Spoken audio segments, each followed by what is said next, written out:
What is up, guys? Welcome to another episode of the Meaning of Podcast. I am Ace. This is RB3. And this is the podcast where we talk about your favorite directors and the deeper meaning within their films. And this episode, guys, we're going to do it. We had to do it. It just spurred on me in the moment. We're going to be talking about one of the most polarizing directors working in Hollywood today. That is Mr. Michael Bay. Yeah. Someone who pretty much everyone has an opinion on him, whether it be positive or negative. Yeah.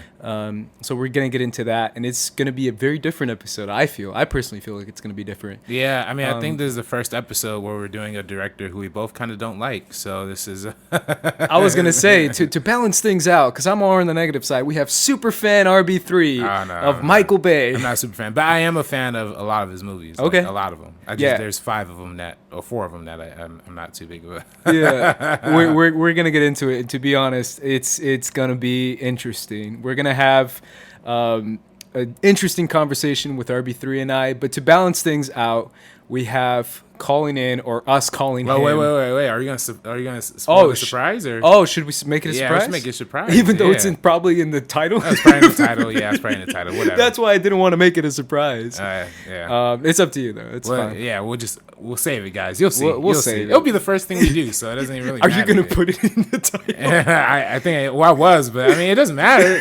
All right, fine.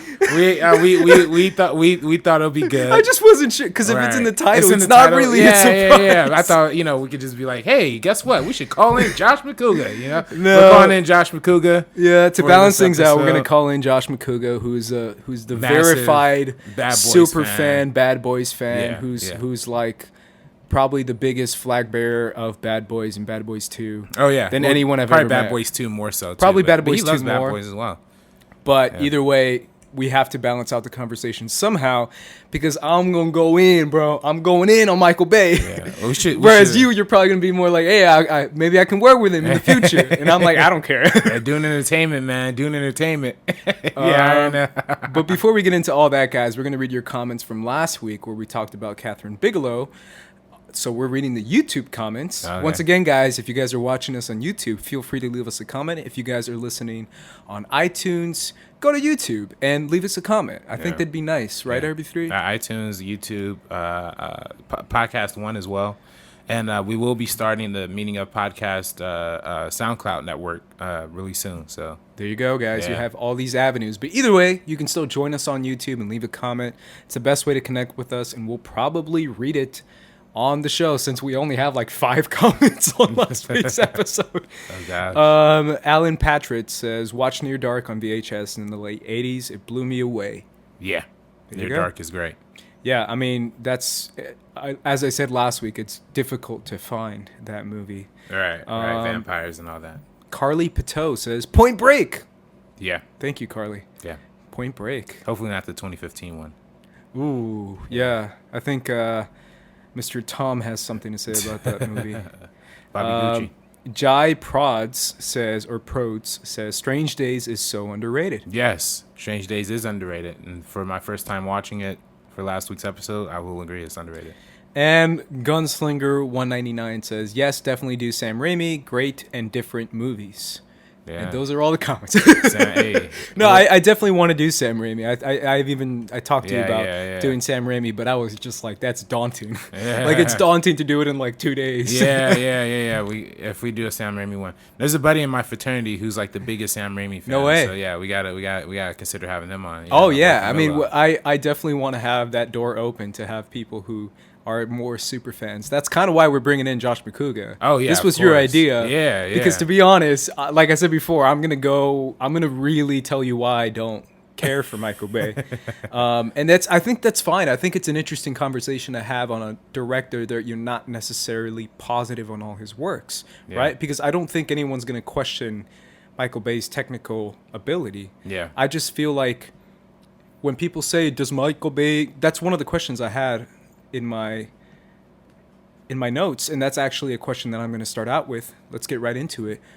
What does Michael Bay have to say in his movies? Does he actually have something to say? Does he warrant an episode of The Meaning of? And I think he does, but I want to hear, does he have something to say in his movies? Yeah, I mean, I think he has a lot to say. I don't know if it's necessarily coherent or if it's like politically correct things that he has to say, but he definitely has things to say, and he definitely brings a certain perspective to every one of his movies. And I think there are some movies, look outside of, the Bad Boys and the Transformers. You look at movies like Pain and Gain or 13 Hours or The Rock to a certain extent. They all do have something underneath that are saying something highly political to a certain extent. I mean, Michael Bay, he's said he's a political dude. So I think that's, I think we're going to see a part. And The Island as well. The Island is another. Sure, Yeah. sure. But that's my follow-up. It's like, if he has something to say, what is it? That's the first thing. Yeah. Second of all, do you agree with it? And then I had another question talking about, is it political? Like, does he have something political to say? Whereas a lot of people say, don't put politics in my movie. Don't put politics in my movie. Well, if you're a fan of Michael Bay, tough luck, because he's going to put politics in his movies. Don't you agree? Right. I mean, he definitely puts politics. I think, if at least in regards to like law enforcement and military, I think that's the highest political realm that like Michael Bay definitely explores. Right. He's very pro-military. He's very pro-law enforcement. He's very pro. He's pro all. He's pro a lot of enforcement, I guess I should say. Yeah, just not just law enforcement, but Almost authority. Authoritarian, would you say? I don't know if he's an authoritarian. I mean, I guess. I mean, you Think about all his movies, man. Well, some people make the argument that he, portrays a lot of, people of color in a certain kind of way, but that's not necessarily authoritarian. I don't know. I mean, that's interesting. I mean, I don't know if it's authoritarian necessarily. I mean, when you look at something like 13 Hours, and what you're going to talk about later, that's a movie that's all about the military and none about like White House, Washington politics. You know what I mean? Like, there's no mention of Clinton or Obama. But would you say it's still a political movie? I mean, it definitely, as a perspective on politics, I definitely feel like it's the perspective. A lot of times, us as Americans, we get the perspective, the outsider perspective, right? The not the outside perspective, but the perspective from not being on the field, on the battlefront, and not being in those situations. And Michael Bay, I think, as an artist, he's really good at putting you in those situations. I think particularly in something like 13 Hours. Yeah. So I don't know. I mean, it's different, and I don't know if he's necessarily an authority. I don't know if he's necessarily saying anything authoritarian, or maybe he just loves. I mean, all directors, I feel like, should have some respect for the military, but it's very clear that Michael Bay has a very heavy front, when it comes to that. So, I mean, to be honest, it's almost an ad for the military. It almost kind of is an ad, right? Because I think it is funded by military groups. I think he has that funding and that sponsor. Yeah, I mean, I know for the Transformers movies, the Department of Defense actually lends the equipment and I'm not the equipment, but the tanks and all the stuff all the military stuff that they show. That's actually lended from the government, which is, I don't know if they charge them for that, if that's free or, but they all have a very pro-military message. And I think even for me, at least, my favorite Transformers movie, which we're going to talk about later, is actually the first one. I feel like that's the most military based one, because I think he put a lot of care into that too, to a certain extent. So I don't know. I'm maybe I will have to be the defender of Michael Bay today. I think you probably will be, because that's my follow up to it. Is like, I think one of my biggest problems with Michael Bay is the fact that it's not. I'm cool with that. Like, I'm actually. I told you last time, I'm probably more pro-military than you are. Yeah. But at the same time, it's one of those, like, we're gonna get into 13 Hours. That's one of the reasons why I enjoyed that film. Mm-hmm. But when it gets down to the nitty gritty, I mean, it seems like almost every single one of his movies, obviously specifically more the Transformers movies, it's a commercial. This guy's a commercial director. He makes commercials. He makes music videos. Obviously, music videos is something that's probably what he's more. But even that, the music video is still selling you something in a way, right? Yeah, they're selling you the music. They're selling you the music. They're selling you the character of the lead singing man or whoever that may be, right? Right. But it feels like, where does the art meet the brand? Where does the art meet the marketing? Where does the target demo meet actually making a movie that says something, and I can say that he fits into a director brand and says he's an actual artist? Does he fit the auteur theory breakdown?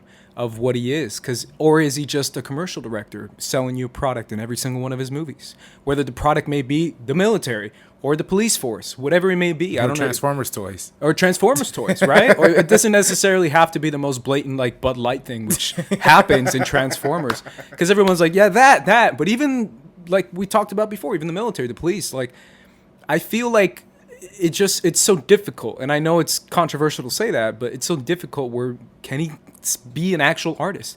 Can we say that Michael Bay is an actual artist? I mean, I think he is.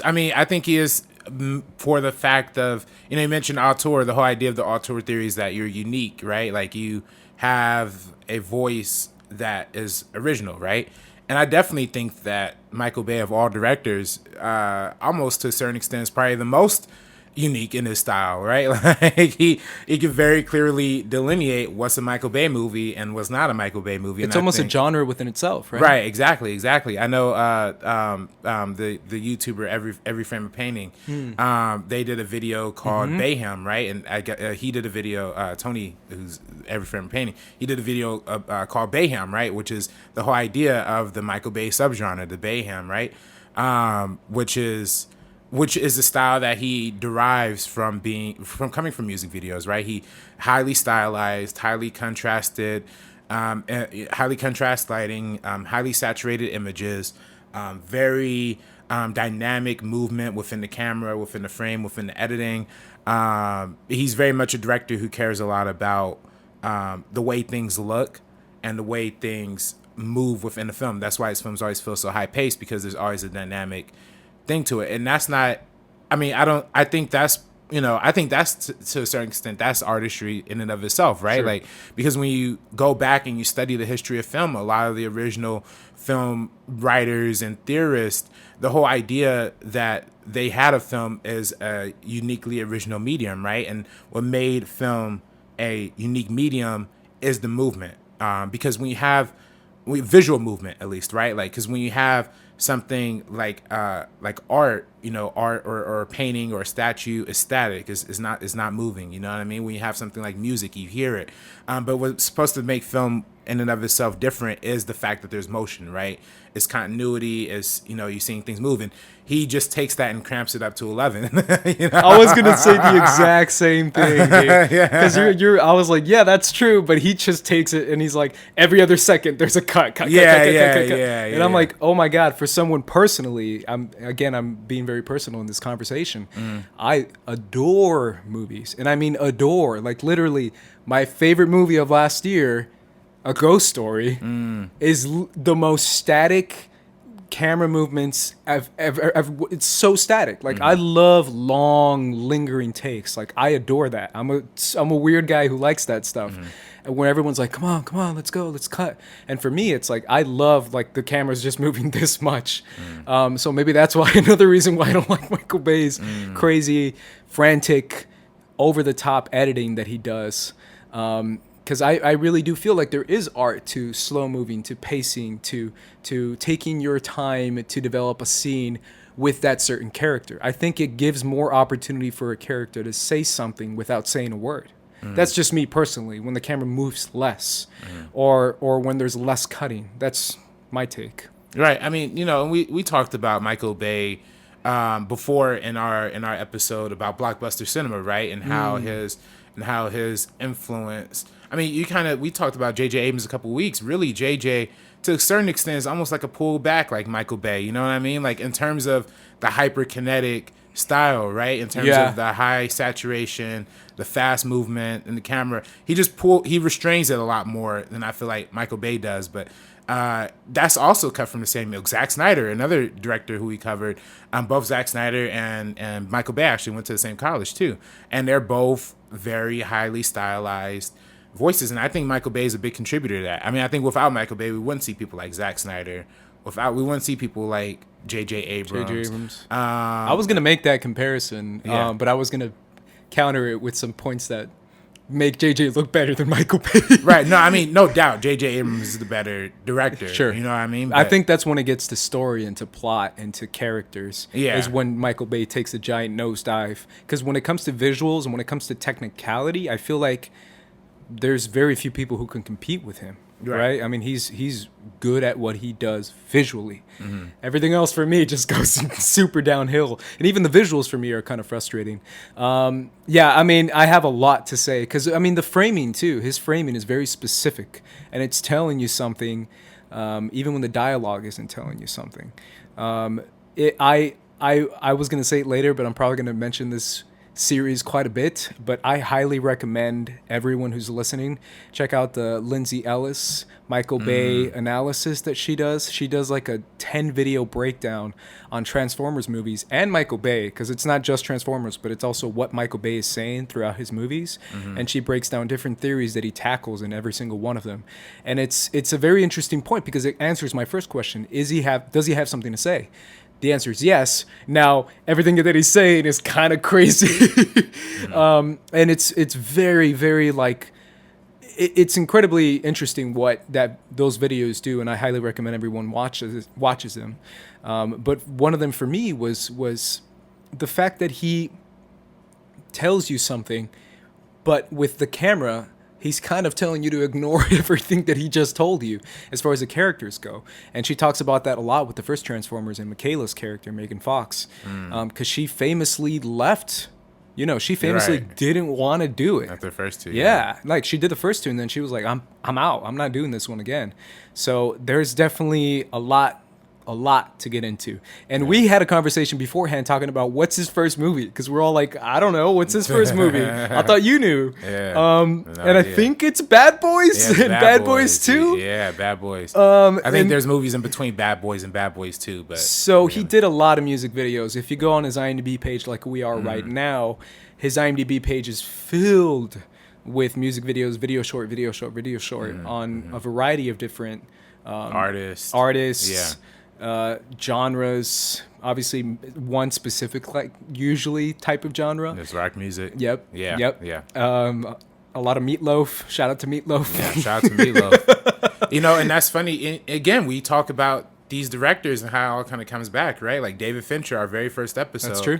Not our very first. It wasn't our very first, was he? No, it wasn't. Denis Villeneuve was. Yeah. No, it was Darren Aronofsky. Yeah. Fincher, one of our first episodes. Also a dude who came from music videos, True. right? A lot of people have. Yeah. Spike Jonze as well. Jonze. And a lot of people from the 90s era. Because music videos are a very good indicator of at least... Right. And you talk about commerciality, that's exactly what they are. They're made to sell.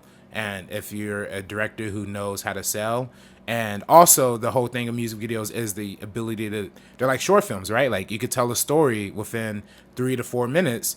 And you show, and somebody like Michael Bay, if you have a lot of those examples where you tell a great visual story, because music videos is no dialogue. Most of the time is no dialogue. It's mostly just the visuals that you're relying off. So somebody who could tell an efficient story in 3 minutes, with a highly stylized visual sensibility, it only makes sense that he became the director that he became. So absolutely, yeah. All credit to music video directors. To be honest, I've thought about diving into that field. Oh yeah. Because I think I'd be all right at it. Hey, I don't know. I'm just saying. Hey, let's go, Ace. Doing entertainment. If you're watching this, go ahead and get Ace. But it's got to be all Victoria's Secret models. Otherwise, I can't do it. It's got to be Victoria's Secret models. Yeah, hey, I'm just kidding. Victoria's Secret's called man. Yeah, because that's Michael Bay. That's the Michael Bay way. I had some other questions lined up for you, Mr. RB3. Yeah, sure. And one of them kind of ties into the first movies we're going to talk about. Yeah. But how does Michael Bay view Minorities? Yeah, because that's one of my biggest gripes with Michael Bay is not necessarily the word racism, but the word stereotype. Yeah, the word stereotype is the word I think you described Michael Bay as. Yeah. And no, listen, the Bad Boys movies are great representations for like African American actors and stuff like that. So is it a great representation for Latinos? Latin American people, Spanish speaking people. Michael. A lot of Michael Bay movies do have some problematic, things about most minorities, really most minorities, honestly, if not all minorities, but. Yeah, there's not a lot of favorable portrayal of Latinos and Latin people in general. he like I said, he Bad Boys is a prominent black franchise, so like I'm not gonna like shit on that really all that much because I think they're also fun movies, right? That black people also enjoy, Sure. But it's all different, and I will say too, I also will applaud Michael Bay because I mentioned before there's the whole early 2000s, mid 2000s era of black action movies that were set in Miami. He kicked that off with Bad Boys, so salute to him for that. Dude, Miami in the 90s though. Yeah, that place was crazy. It's still crazy now. It's crazy. Like, now, if you go to South Beach, it's insane. Yeah, I mean, I've never been to Miami, but I'm sure it's crazy. Yeah, I've been once, and it's crazy. Really? For sure, it's insane, and it's all Latino people too, and obviously a ton of black people too. Right. There's like barely any white. No, there's a ton of white people. Let's do it, man. Let's get in the mastermind, the super fan. Yeah. I say let's do it. Let's call up our boy Josh Macuga. Ladies and gentlemen, of course you know that Macuga is one of the biggest. And we'll pull him in. It'll be Bad Boys 1 and 2, just so we can have a full conversation on this franchise, if it is a franchise. And I have some questions lined up for Mr. Macuga. Oh, you got and obviously you Macuga. too. Okay, all right. Let's see here. See if I can put this on speaker. All right, so we are calling Josh Macuga. Hello, Josh Macuga. What's up, man? Hey, how you doing, brother? You are here live on the Meaning Up podcast with myself and Ace right now. How you doing, brother? Hey, good. Josh, what's up, man? What's up, guys? I miss hanging out with you guys on the live show. I mean, I feel like all I get to do is see friends on podcasts now. Oh man, it's the same here, man. We really miss you, and we had good times for sure. Yeah, I know now you're busy running your campaign for Josh Macuga for Jeopardy, man. Yeah. Hey, I mean, just one day at a time. Hey, we're full supporters of that, and we're right behind you. Absolutely, we're gonna retweet every single Macuga for if we get in touch with the Jeopardy executives, I think RB3 probably can do that. I don't know if that's possible. I feel like if there's anybody, it's you guys. You got the connections. I mean, if you can make some calls, I'm in. Let's make some calls, Ace. So Josh, I had the idea of doing Michael Bay, and RB3 immediately was like, "Oh, we got to get Josh in to talk about Bad Boys and Bad Boys 2." Yeah. I appreciate you guys thinking of me on this one because most of the episodes you guys are talking about directors, I'm like, what's he done? But now, you guys got me. You got right in my wheelhouse with Michael Bay. Lens flares, everything. Give it all. What's crazy, man, is that we're kind of figuring out right now that Bad Boys 1995 is his first movie he ever did. Yeah. That's crazy. I mean, because that's a really good directorial debut. Yeah. I mean, here's the thing. I always talk because Bad Boys 2, I prefer over Bad Boys 1. But that is not taking anything away from the first Bad Boys because it was, it was right in that time when we were sort of in like an action movie place where everybody was like searching for something, right? They were like, we had the Jackie Chan, Chris Tucker with Rush Hour like right around that time. Rush Hour, yep. They wanted that duo because if you look at action movies before, it was always one guy. So you had like Die Hard, one guy. You had Rambo, one guy. You had that kind of stuff. And then they started getting these like comedic duos in action movies, and the formula was just working. And then bringing Will Smith and Martin Lawrence together, you're just striking gold immediately. Yeah, here's my follow-up to you. I mean, we talked about Point Break last week. Point Break's another kind of two guys, and then what's the one with Mel Gibson? What's Lethal Weapon? Lethal Weapon, right? Lethal Weapon, yeah. So here's a movie with two black leads kind of taking that role. That's a big move too. Dude, I mean, at that time too, Will Smith wasn't far away from Fresh Prince of Bel-Air. I mean, it was. Yeah. I mean, he wasn't exactly a movie star yet. Of course, he was a star, but he wasn't a movie star yet. He wasn't the Will Smith we know now. And Martin Lawrence had just basically finished shooting Martin, the show. That's right. Yeah. And so, but you get those two guys together. I mean, the thing is what's weird is alone. Like if you put those two guys alone, I don't think you could see Martin Lawrence as an action hero, right? He's kind of obvious. I mean, you would see Will Smith as an action hero, whatever later. But you put both those two guys, for whatever reason, they are so believable as cops and believable as like action heroes. You know? Right. No, and it's the perfect match because you kind of have Martin Lawrence. He's kind of playing the straight man, but then like Will Smith is off on he's kind of the more drawn back. They're both playing off of each other's like strengths and weaknesses to a certain extent.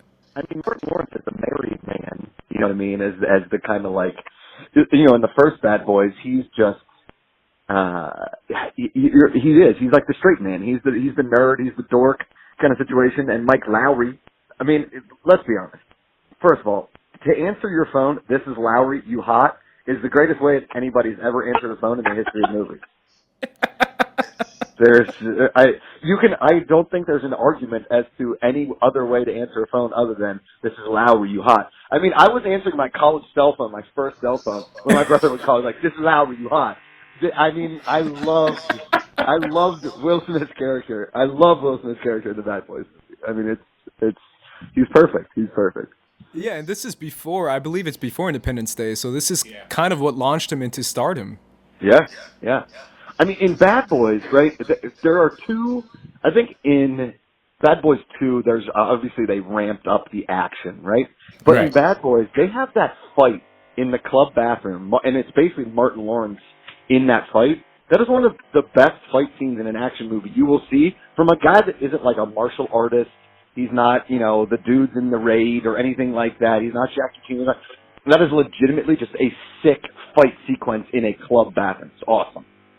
No, absolutely. I 100% agree. And I think there's a lot of great action movies, great action sequences in the first one, which is actually a little bit of a darker movie than a lot of people give it credit for. Yeah. I mean, the cool thing I think is with the stereotypes that they do, they really work. I mean, Pantaleone as the chief, Joey Pants as captain.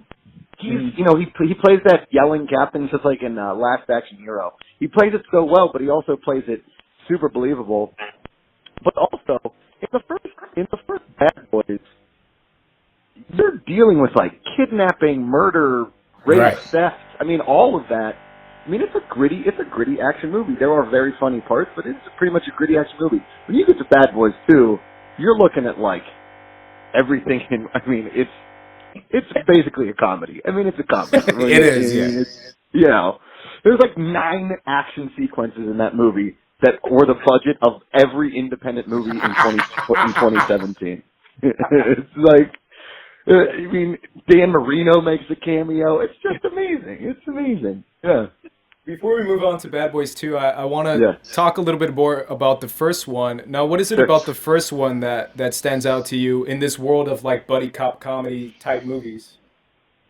So, the fact that there's almost like a trading places aspect to it is kind of a genius thing that Marcus is playing Mike Lowry with Tia Leone, who doesn't get it. I mean, Tia Leone, kind of a really good actress. She's been in some pretty good movies. And she plays that like, I don't, what would you call, is she a prostitute in that movie? Or is she just like a high-end call girl? Or is she nothing? Was she just like a friend of a call girl? Because her friend got murdered by the drug dealers at the beginning. Right. And then she's under witness protection. But Marcus is living at Mike Lowry's apartment to watch him because they got like the old switcheroo. Right? Mm-hmm. But the villain in that movie, I think, is, I think because it had that mid-90s grit, as opposed to like, as we got later in the 90s and the early 2000s, it became more of like a Fast and the Furious kind of,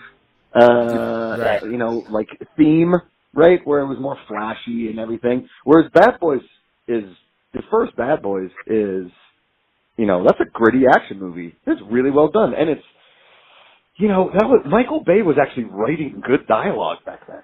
I mean, he was directing good spoken word stuff. he started losing that later on. Yeah, absolutely. I mean, my thing too is we talked a little bit about Miami and the settings of the first two films. What's your take on how it basically shows you what Miami is during the 90s? Yeah, well, I mean, I think that Miami as a backdrop is usually stereotypically just like either in a Cuban movie or it's every time you do a Miami set movie, it's always going to be based around drugs, and that's kind of the drug capital, 80s and then into the 90s. But having Miami as a backdrop in that movie makes total sense because that movie's kind of extra, and Miami is kind of super extra. So the flair of the city mixed with the flair of Bad Boys just works. Like that whole. Miami, when you think of Miami, you just think of neon colors. When you think of Bad Boys, it's like a neon movie. It's awesome. Yeah, I mean, it's the high saturation levels of Michael Bay that everyone knows for. This kind of, obviously the first movie started it, right? Yeah. Okay. What do you guys prefer, Bad Boys to Bad Boys 2? I prefer Bad Boys 2, personally. I prefer Bad Boys, man. I'm on the Bad Boys train. And we're going to get into why. Listen, there's no wrong answer there, okay? Because they're both feats of cinematic perfection, okay? But because my brother and I love Bad Boys 2. I mean, that's our thing. But when we were in 95, I mean, you guys are so much younger than me, but 95, I was 12, and my brother was 14. So we were in those formative years, right? Where a movie like Bad Boys formed how we behaved, which is kind of a weird thing to say, but we were he was Marcus and I was Mike Lowry, and that was us. We loved Bad Boys. We talk about it all the time. I mean, the Bad Boys slogan is engraved on my wedding ring. Bad Boys for life, right? Yeah, I was gonna say the fact that you're using the word extra also informed me how your wife is influencing you now. Yeah, Sinead DeFries and my wife say extra. I'm like, I guess I should say it. I don't know. Trying to be hip, Ace, RB3? I love it, man. I think it's great. But yeah, I mean, I could talk for hours about Bad Boys. You know what Bad Boys has and Bad Boys 2 has that a lot of action movies don't have anymore? And maybe The Rock does it sometimes, but you have quotable movies, right? Oh, yeah. Those movies are quotable. Die Hard is quotable. A lot of those, Rush Hour are quotable. A lot of these movies now aren't as quotable, and I think we've lost a lot of dialogue. Like I said, we've lost a lot of that awesome dialogue in place of, let's just destroy New York then. Let's just destroy San Francisco again and have The Rock put it back together, right? There's not that quotability factor. Mm-hmm. Yeah, I mean, it's to get into hip hop terms, it's the punchline rapper versus the more lyrical rapper type thing. Yes. Yeah, let's get into Bad Boys 2, man. Now, this would you say this is your favorite movie of all time? Okay. Yes. Yay! All right. But in a way of so it's hard to. I mean, as you guys know, it's basically impossible to say what your favorite movie is all time, but I'm never not in the mood. If I see it on TV, I'm never not in the mood to stop on that channel and watch Bad Boys 2 until it's over if I have the time or just scenes or whatever. You know what I mean? Right. For instance, about a month ago, I'm laying in bed, it's late at night. I don't usually go to sleep till kind of late. My wife goes to sleep earlier. So I turn and I see Bad Boys 2 is on. I'm like, yes. And it was just the beginning. So I'm like, the whole movie, here we go. And I turn it on and I turn up the volume just a little bit. And she is not even watching TV and she rolls over and she's like, turn down Bad Boys. She's seen me watch it so many times that she just hears that opening score soundtrack kind of thing and knows immediately that it's Bad Boys 2 and doesn't even have to really look at the television. I mean, that's that. But if we're looking at, if I look at movies, and I've said it on shows, I think we've talked about it before, I look at movies in terms of why I like them as rewatchability factor, right? Right. Do I think that Saving Private Ryan is an amazing movie? Sure. But can I rewatch it? No. It's a really hard movie to rewatch over and over again because you kind of have to see it from the beginning, whatever. Something like Shawshank Redemption, I can watch that movie anytime from whatever point of the movie, and I love that movie. Same goes for Braveheart. I can watch that movie from any point in the movie. It doesn't matter. I'm always going to stop on it. It doesn't take away from the fact that and I know comparing Bad Boys 2 in the same breath as Shawshank Redemption and Braveheart is silly, but when I think of movies that I love and rewatchability factor, I mean, if it's just the month of December, I watch Die Hard every other night. I mean, I watch it so much. I think that's a big part of movie fandom that isn't appreciated enough is the rewatchability. Yeah. I mean, do I think that Requiem for a Dream is an amazing movie? Absolutely. Can I ever watch that movie again? Never. I will never watch that movie again. No, absolutely not. Yeah, I'm with you on that one for sure. I mean, again, beautiful cinema, but for Bad Boys 2, it's so quotable, it's so silly at points, but then you kind of are like, could this happen? I mean, could these guys take down a drug kingpin in a 2-hour movie? It's so. You know what? The Bad Boys 2, there are an F ton of plot holes in that movie. Oh yeah. But at the same time, it's so good that I just look past the plot holes. I mean, they basically destroy Cuba. I mean, they destroy the entire country basically, and nothing ever happens. They get to Guantanamo Bay, they kill the guy, and then the movie just ends. They're back in Miami and everything's fine. They basically created like an international terrorist incident, and nothing happened. But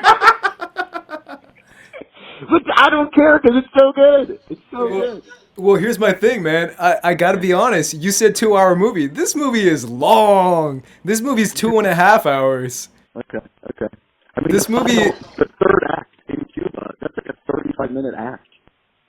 Yeah, because I rewatched this one, and this one said 2:32, and I was like, oh man, I forgot how long this movie is. It's so long. It's epic. Yeah, it is long. It is an epic movie. I mean, that car chase scene on the causeway in Miami where they're dumping cars and boats and best car chase of all time. It's honestly, that car chase still holds up. It's one of the best car chases I've ever seen. It's because what makes it good is you feel the cars hitting each other. You don't feel like it's CGI. You know that's a real car and that's really flipping over. Yeah. It's I think it's basically that car chase in Bad Boys 2, and the car chase in The Rock is actually really underrated as well. I mean, with the Hummer and Nicolas Cage in his Ferrari through the hills of San Francisco. Yeah, exactly. But that car chase, I think, and I mean, I may misspoke here, but I think at the time when they shot that car chase, it was the most expensive scene in movie history. I can believe it. I can definitely believe it. Yeah. I mean, they weren't CGI in that thing like the prequels. I mean, that was I'm pretty sure that just all happened. They just exploded like 150 cars. But, that's Michael Bay going full tilt, being like, all right, how much do I have in my budget? All right, $150 million. Cool. I'm using 149.5 on the car chase, and then the rest of it on the rest of writing the movie. And they're like, all right, that sounds good. Okay, can we explode a mansion on the Cuban coast? Cool, let's do that. Awesome. Okay. What else can we get in here? What else you guys got in there? They're like, well, I don't know. Can we go to Guantanamo Bay? Can we build a Guantanamo Bay outside L.A.? I guess. Should we do that? I mean, this movie is just really incredible. It does hold up. It does hold up. It does, yeah. Here's my follow up to you though. I personally feel one of the biggest gripes of Michael Bay, and probably my biggest gripe with Michael Bay as a director as a whole, is his humor. Now, this is one of the exceptions of that rule, right? How do you feel like I guess the question is, what happened to Michael Bay? No, that's what I'm saying, man. I think that Michael Bay, as he got...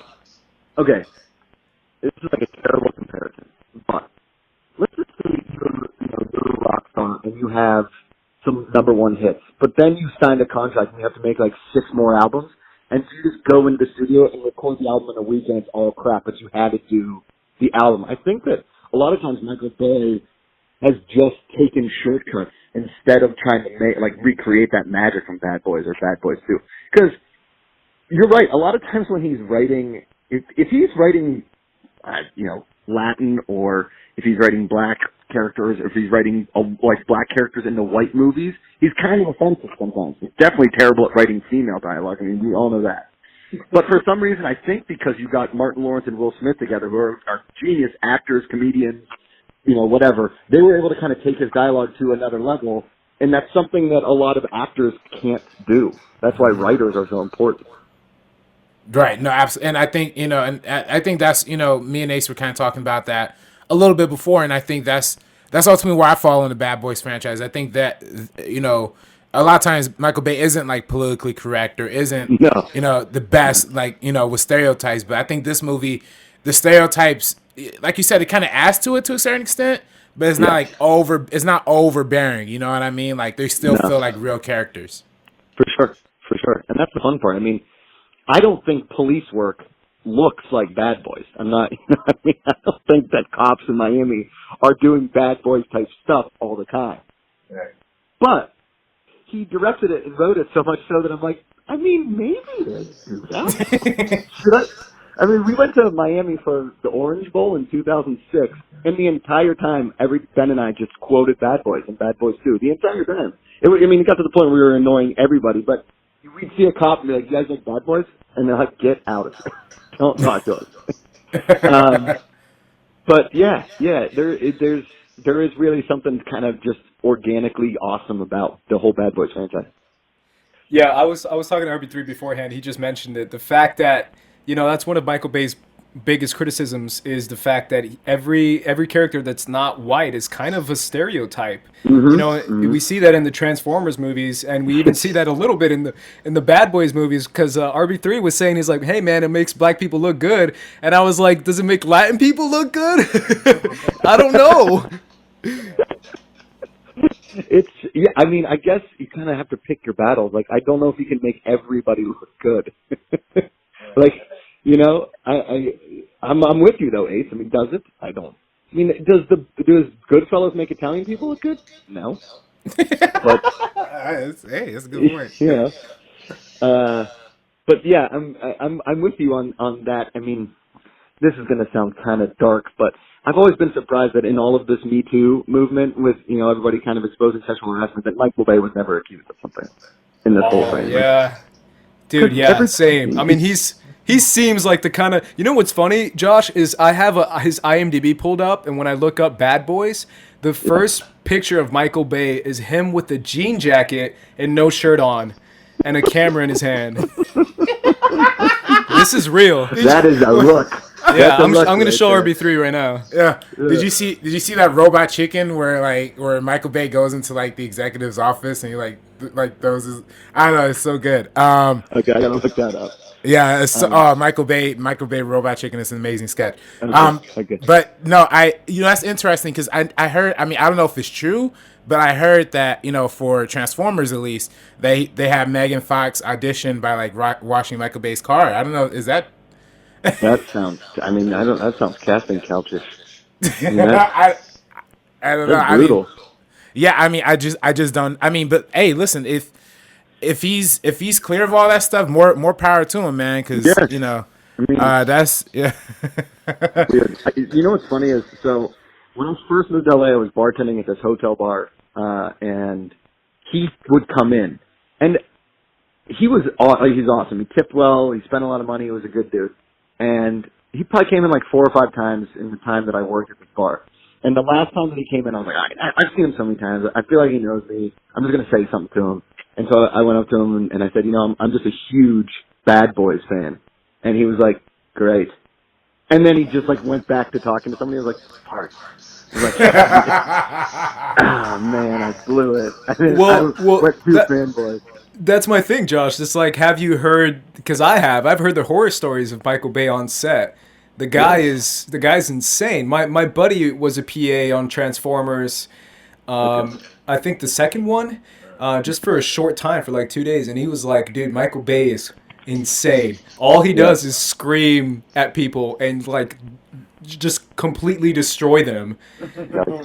So it's like I've heard. I mean, the horror stories I've heard from most is Michael Bay is bad and David O. Russell is bad, but. I've heard about David O. Russell. David O. Russell, yeah, for sure. He's a madman. He's a crazy person, but I think so is Michael Bay to a certain extent. But I was kind of heartbroken. It's kind of like when you see a famous athlete for the first time that you like forever, and you're just like, "Hey, I'm a big fan." Like, thanks, and they keep walking. They're not even, they've been approached so many times, and I don't know if Michael Bay thought that I was making fun of Bad Boys, but I kind of want to be like, no, for real, like it's my favorite movie. But I'm also an adult, and just want another drink. All right, cool. All right, I'll be over there. Yeah, you could have at least had a drink with you, at least. Like, dang. Yeah, right. Right. That's cold. What are you gonna do? Never meet your heroes. Josh, what are your thoughts on Michael Bay's other movies? You know, again, I feel like he makes money, right? So you can't hate the guy because I think he's kind of figured out the whole, the algorithm, if you will, of making money in movies, obviously international, whatever. But I don't think that there's a Michael Bay movie that I'm like, oh, that was just trash. Like, I know what I'm getting myself into in a Transformers movie. I know that it's not going to be, it's robots. Okay. The franchise, we can't beat those robots. They are giants. They are, the only way, humans can't beat those robots. Every time they would show a trailer, I was like, we're never going to beat these robots. And then somehow we beat them. So I know that it's a suspension of belief that we're fighting giant robots from outer space. Okay? I mean, if you pitched that in a room before there was actually a toy, and you went to a room and be like, hey, I have a picture of a movie where these robots come from outer space, and one's called Optimus Prime, but he's also a car, and he talks, and everybody's like, what? Are you on drugs? We're not going to make this movie. But then they made 4 of them. So, I can't say that I would ever be like, oh, here we go. Because they're entertaining. It's entertainment, man. Listen, I like classic rock and yacht rock. Just like, I feel like my music taste is ended when Dr. Dre released Chronic 2001. I was like, this doesn't get any better. I don't think my musical life will get any better. So I'm just going to like all the music from before then. So any music that came out in the 90s, whether it was hip-hop or rock, I loved. 80s, 70s, all that stuff. Anything modern, I'm like, I don't know. Dr. Dre, Chronic 2001. But Michael Bay, in that sense, is like, I don't think he's done something to, like, offend me, Right. All of his movies have entertained me. Armageddon? I mean, come on. Armageddon's great. Yeah, Armageddon. Did he do? Yeah, he did The Rock. I mean, The Rock is, Christ. I mean, the guy's got #1 hits for days. Right. I saw you did a Twitter poll earlier this week with the top you have made you were talking about The Rock. Is it a top 10 action movie? Yeah. And I mean, you obviously love The Rock too, right? Yes. Yeah. Well, dude, The Rock is almost perfect, if you ask me. But that's Nicolas Cage at his pinnacle. And he's acting alongside Sean Connery. Sean Connery may be the worst actor of all time. And this dude, I mean, for some reason in The Rock, you're like, I believe this. Yeah. I think he's doing it. Besides Sean Connery in Last Crusade and The Rock, I don't think I've ever seen him in a movie. I'm like, what? What's this? Not even the old James Bonds? Yeah, I mean, it's fine. It's not hard to act like James Bond. You have to be super good looking and, like, deliver lines to a camera. I mean, you're breaking my heart, Josh. I'm a massive James Bond fan, man. No, so am I. I love the James Bond movies. But you don't have to be an amazing actor to be James Bond. You have to be really attractive and really charming. Come on. Is Pierce Brosnan the world's greatest actor? No. Is he super handsome? Oh, yes. That dude is gorgeous. Same with, look at all the Bonds. They're all super good looking, and they just, like, comb their hair perfectly. They save the world, and they go back to banging chicks whenever they want. It's a really easy franchise to do, and it's amazing. Same as, sorry if I'm offending you here, Ace, but what I'm saying. Oh, I'm definitely not. That's exactly what it is. Like, every single movie is pretty much, that's pretty much it, yeah. But just like James Bond? Absolutely not. It's an awesome franchise, and I hope they give it to Idris Elba because John Luther may be one of the greatest TV characters of all time, and it's a shame. Yeah. Yes, I remember because we talked about this like early back when I first started with Schmoes. I think Luther is one of my favorite shows ever. It's so good. But I mean, look at Michael Bay's. If you look at his IMDb director, right? He goes Bad Boys, The Rock, Armageddon. Then he kind of. I know a lot of people didn't like Pearl Harbor. I got to tell you, like without the love story, Pearl Harbor wasn't a bad movie. And then, Bad Boys 2. Right. The Island, kind of an underrated movie. I just watched that today. It's not terrible. Yeah, it's not bad. Then Transformers, that summer of 2007 when Transformers came out, that was everybody was talking about Transformers and how it was like, oh my god, can you believe that Transformers is doing so well? And I was like, no, I mean, I wouldn't think that Robots from Outer Space would work, but Bernie Mac was pretty good in it. Anyway, and then you have like 2 Transformers movies that are like, they are brutal. It's the same thing. They're robots battling giant robots. What? It's not. It's the same movie again and again. What? There's wrong. And then Pain and Gain gets a bad rap. I like that movie. Look, 13 hours? 13 hours was fantastic. I'm with you on 13 hours. I'm with you on 13 hours. But, I like 13 hours.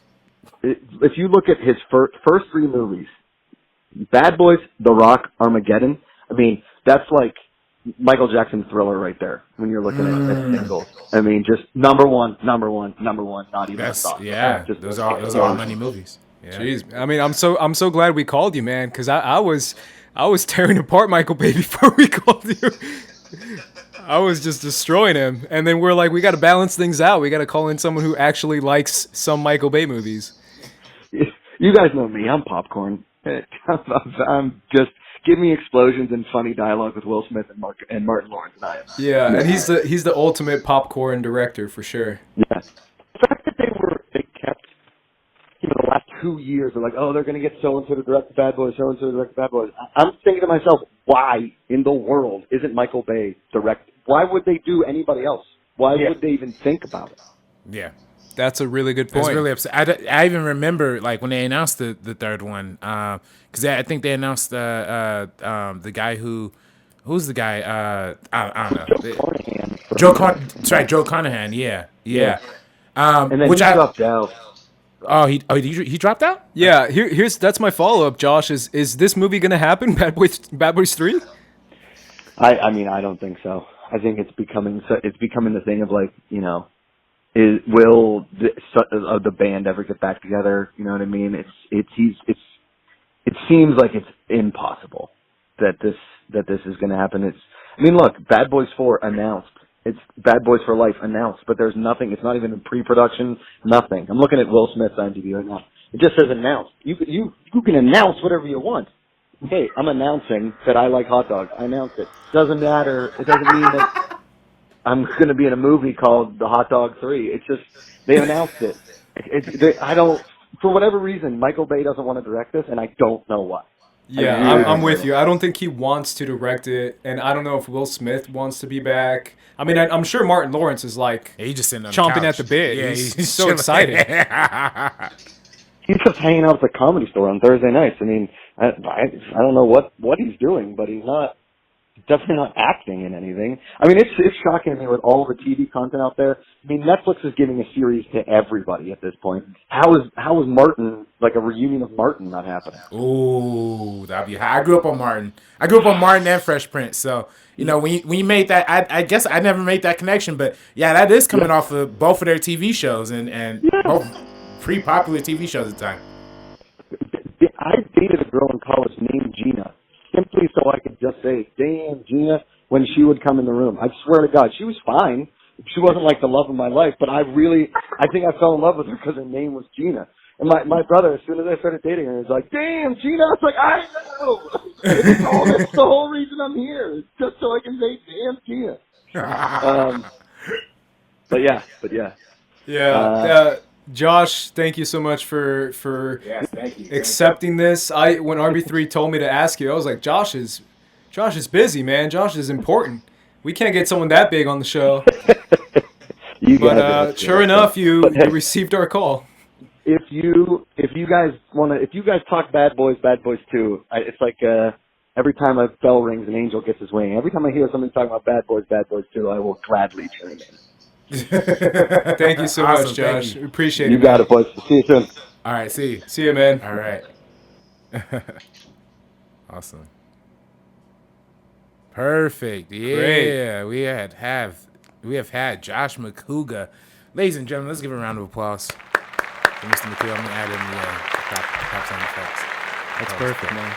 Yeah. Now, before we continue, something that we almost forgot to do, but obviously we wanted to talk to Josh first, is what's your first time? What is your first encounter with Mr. First- Michael Bay? First encounter with Michael Bay. And I like that little graphic that you just put up. That thing's dope. First time, you know what I mean? So first time, so for first time for Michael Bay for me, it might have honestly been Bad Boys 2. Just because I watched that movie a lot when I was a kid. No Pearl Harbor, man? Pearl Harbor, no. But we did watch that in history class when I was in middle school. And in high school. I watched that movie twice in 2 history classes. Like, I don't know why. There's no real. I mean, this of course is a historical event, but it's not like a real like story. I don't know why they weren't showing us Saving Private Ryan, but we're watching Pearl Harbor. But yeah, no. For me, first time was Bad Boys 2. Like I said, I like that movie a whole lot. And Was that in theaters? No, it wasn't Okay. in theaters. It was on home video. But first Michael Bay movie I saw in theaters. Of course, was the first Transformers movie. Dude, you're so young, That man. was- I know I yeah. tell you every week, but it somehow upsets my stomach. No, I remember Every seeing Transformers opening weekend. I think it was me and my boy Ryan Baptiste, and we went and saw. I went to see that movie, so it was a dope time. So my first time, First we time were. It's 1998, I believe. And that is Armageddon. Armageddon, really? Okay. Now Armageddon, it's a funny story because I was living in Colombia in '98 with my mom and my brother, and we went to a drive-in theater, and it had the subtitles, the Spanish subtitles, in a drive-in theater. And I remember that everyone was Armageddon was huge, like it was big. It was a big deal, and I remember watching that movie, and there were certain times where my mom had to turn me away. My 7-year-old eyes couldn't handle certain things in Armageddon that she deemed unworthy of my eyes. Is that PG-13 or R? That's PG-13. Oh, okay. But that damn song stayed with me forever, RB3.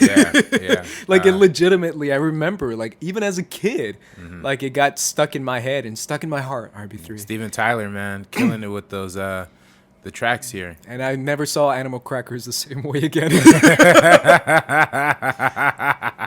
No, As a 7-year-old kid who liked Animal Crackers, I was like, damn, Liv Tyler. Damn, yeah. you ruined it. She was. I don't know about ruined it, but I still like me and my apple, my Animal Crackers. Or you made it better. Yeah, I was gonna say I like even more now. No, Armageddon is dope though. I've always had a lot. Even though it's a silly kind of idea, I still think it's a pretty dope piece of movie. Before we get to Armageddon, let's go with what Josh Macuga was talking about, which is his follow-up to Bad Boys, and that is. Yeah, no, The Rock. Yes, I've seen this movie. It's been a minute, but I do. I remember watching this movie when I was first getting the idea of what Michael Bay was. And, this being one of the first, and also, I've always had a strange kind of, not strange, but I've always been a fan of Nicolas Cage, right? I've always been a big fan. I'm never gonna call him a bad actor, because I don't think he is. I think he's a great actor. I think this is one of the movies that he definitely proves that in. This is the Nicolas Cage, time, dude. The 90s, the late 90s. Yeah. Oh, Nicolas Cage was winning everywhere. Oscars. He was in dramas. He was in action movies. Yeah. He was everywhere. Yeah, no, deservingly so too, and I think with this movie in particular, it's about Sean Connery's character. He's a high-level criminal locked up in Alcatraz, which is the Rock. A lot of people call it the Rock because it's just an island right outside of San Francisco. That's like a maximum security prison. So nobody's escaping the Rock. Except for Sean Connery. And I think that's one of the coolest premises, I think, of any action movie. Like Josh said, the chase on the car chase with the Ferrari and the Hummer tearing through those steep hills of San Francisco is amazing. The underground sequences when they're in on the little rail things, trying, and I don't know what those things are called. You know what those are called? No. Those things, like the miners being or whatever. Yeah, I know what you're talking about. I just don't know what it's called. I don't know what they're called.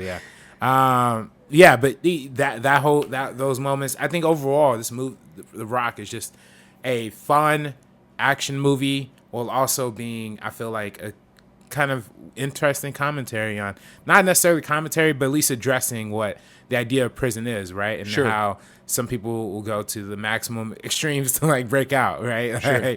So what do you think of The Rock, Ace? I think it's one of those movies that I said this before. It's one of those movies that's literally telling you something, but the framing is telling me something different. Now, what I mean by that is the shots in this movie, the framing in this movie is incredibly over the top. I don't know if you agree with me on that, but oh my God, some shots in this movie are ridiculous. Really? I don't know if you've seen, obviously you probably haven't, but since I was watching sometimes with my mom, you know, against my will, The Bachelor. Have you seen The Bachelor? I've seen some of The Bachelor. So The Bachelor is funny because I talk a lot about The Bachelor with my mom, and it's just, oh my God. But anyways, my thing with The Bachelor is that the camera guys have so much fun, and the DPs of The Bachelor have fun because they purposely do over the top shots. There is a shot in The Bachelor where the guy's talking, he's having like a voiceover dialogue basically, and he's like ripping rose petals off a rose.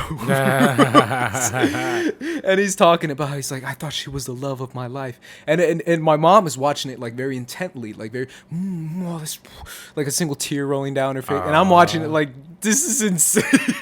What's happening on screen right now? And then eventually he like throws a rose over a balcony, and it tracks the rose down, and then it has like the room shot of like the TV shattering of just the rose, and I was like, this is just ridiculous. Hey, that's my opinion of The Rock, where it's like I can't hear anything that they're saying because the visuals of this movie are just so insane. I don't know if you agree with me. Don't you think these shots are crazy? Like it has that famous like, I mean, how many helicopters are in this? Right. But there's the freaking explosion shot at the end of the movie. Yeah. Like the shots are crazy in this movie, and it's No, good insane. shots, but it's just so 90s action movie. But I almost feel like to a certain extent, this is like Michael Bay kind of pulling it back. You think so? To a certain extent, in a way, that's true. To at least compared to what we're going to see later in Michael Bay's filmography. That's true. It's definitely over the top, but I feel like it's over the top in the same way that all 90s action movies are, right? Like if you watch, to me, The Fugitive is also one of the greatest action movies of all time too. You watch The Fugitive, I mean, it's a very well told, very well paced movie. But there are times that are a little silly, right? Like when Harrison Ford falls off the waterfall, and it's clearly a dummy, and it's clearly the stupidest music you could have put, like da da da or whatever. Like, but it's fun though, and true. And it's supposed to add to that heightened realism. And I think Macuga alluded to it a little bit before. Everything in Michael Bay movies are supposed to be heightened, right? They're a little big. Everything in all movies are heightened, but Michael Bay, like I said, he takes what most directors will be operating at 5 or 6 and cranks it up to 11 when it comes to suspension of disbelief, right? But I don't know. I definitely I liked it a lot. I love I love the way that the story kind of moves in one kind of like singular direction, and it's about mistakes, right, to a certain extent. I just saw Mission Impossible Fallout the other day. You saw it again? Yeah. Like, man, I love that movie, Yeah. But I always, it's weird. I've watching this movie again in theaters kind of made me realize, like, all the Mission Impossible movies really are just like, hey, we have a plan, we fucked up the plan, like, let's just make a new plan. You know what I mean? I feel like that's what The Rock is in and of itself, right? Oh, we fucked up, let's do something else. I feel like that's what creates good conflict, and it's a good story. It's a good story underneath the heightened action too, so that's why I vibe with The Rock. It definitely builds tension for sure. I Yeah. mean, I don't know if you would agree with that too. But it's tension. You can feel the tension, which is anytime you feel tension, that's a good quality to have. Any final words before we get back to Armageddon? Nah. I mean, The Rock, dope movie. Let's get back to Armageddon. Armageddon. Now this kind of launched Ben Affleck's career. Yeah, Ben Affleck. Yeah. Well, him and Michael Bay. I attribute this to Michael Bay, Kevin Smith, too, because of course Kevin Smith put Ben Affleck in lives every movie. That's true. When did Armageddon come out? 98, right? Armageddon came out in 98. No, Armageddon came out in 98. Yeah, I thought you were okay. talking about the Kevin Smith one with. No, Chasing Amy. Yeah, That it one. came out in 97. Okay. So Chasing Amy came first. which they're totally unrelated movies. Chasing Amy. Same movie, man. Just kidding. Chasing Amy also happens to be one of my favorite films. Ooh, there you go. So if we ever talk about a Kevin Smith episode, I'd love to just dig Oh, deep we'll do that with Kevin Smith. Kevin Smith. That'd be gnarly, dude. That'd be gnarly. Yeah. Yeah. Do a meeting of with Kevin Smith. That'd be nuts. I don't even know how to get in contact with this. No. But no, definitely. So I think that's what's dope about Armageddon to a certain extent, right? Like how much of how cool of the concept in and of itself it is, without but it's the concept aside is mostly the stars. It's mostly Ben Affleck, Bruce Willis, Liv Tyler, and all these different characters that are kind of bouncing off the chair, because it's this was coming right after Apollo 13, which is we covered in the Ron Howard episode.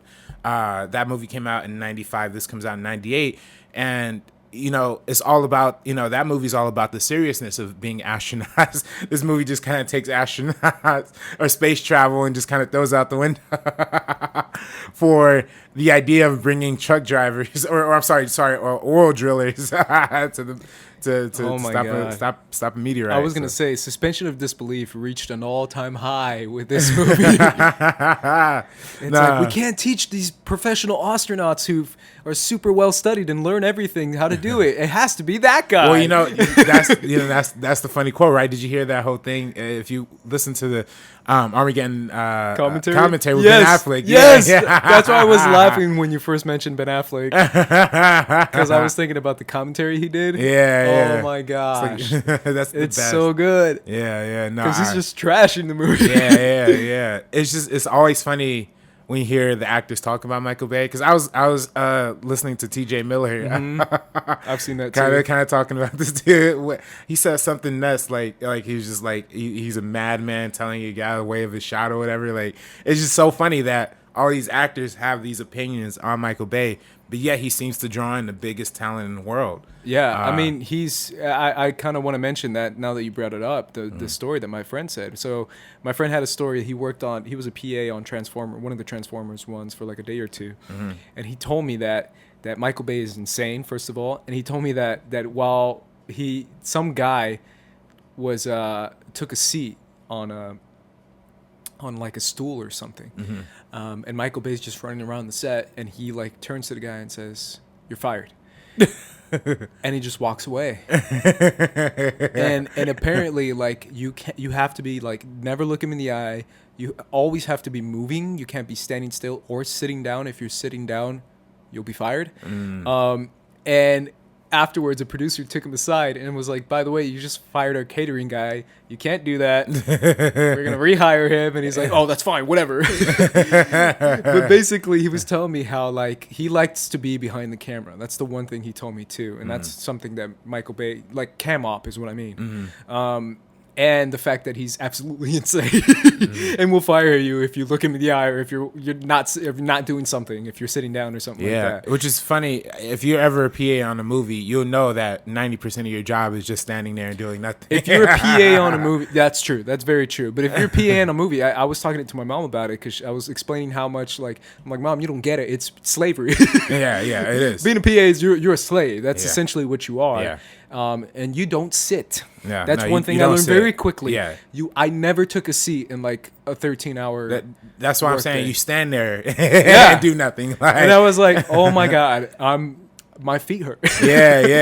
I have to do this for 12 more hours. Right. It's funny because with the PA life, usually you show up to set, you work really, really hard for like 2-3 hours and set everything just up. running around. Yeah. And then like once they actually start shooting, like you have to be like silent. Like, not just that, but you're calling for silence. That's what I did a lot when I was a PA, was calling for silence or echoing the calls. Yeah, for echoing silence. the ADs and stuff like that. Yeah. That's what it is.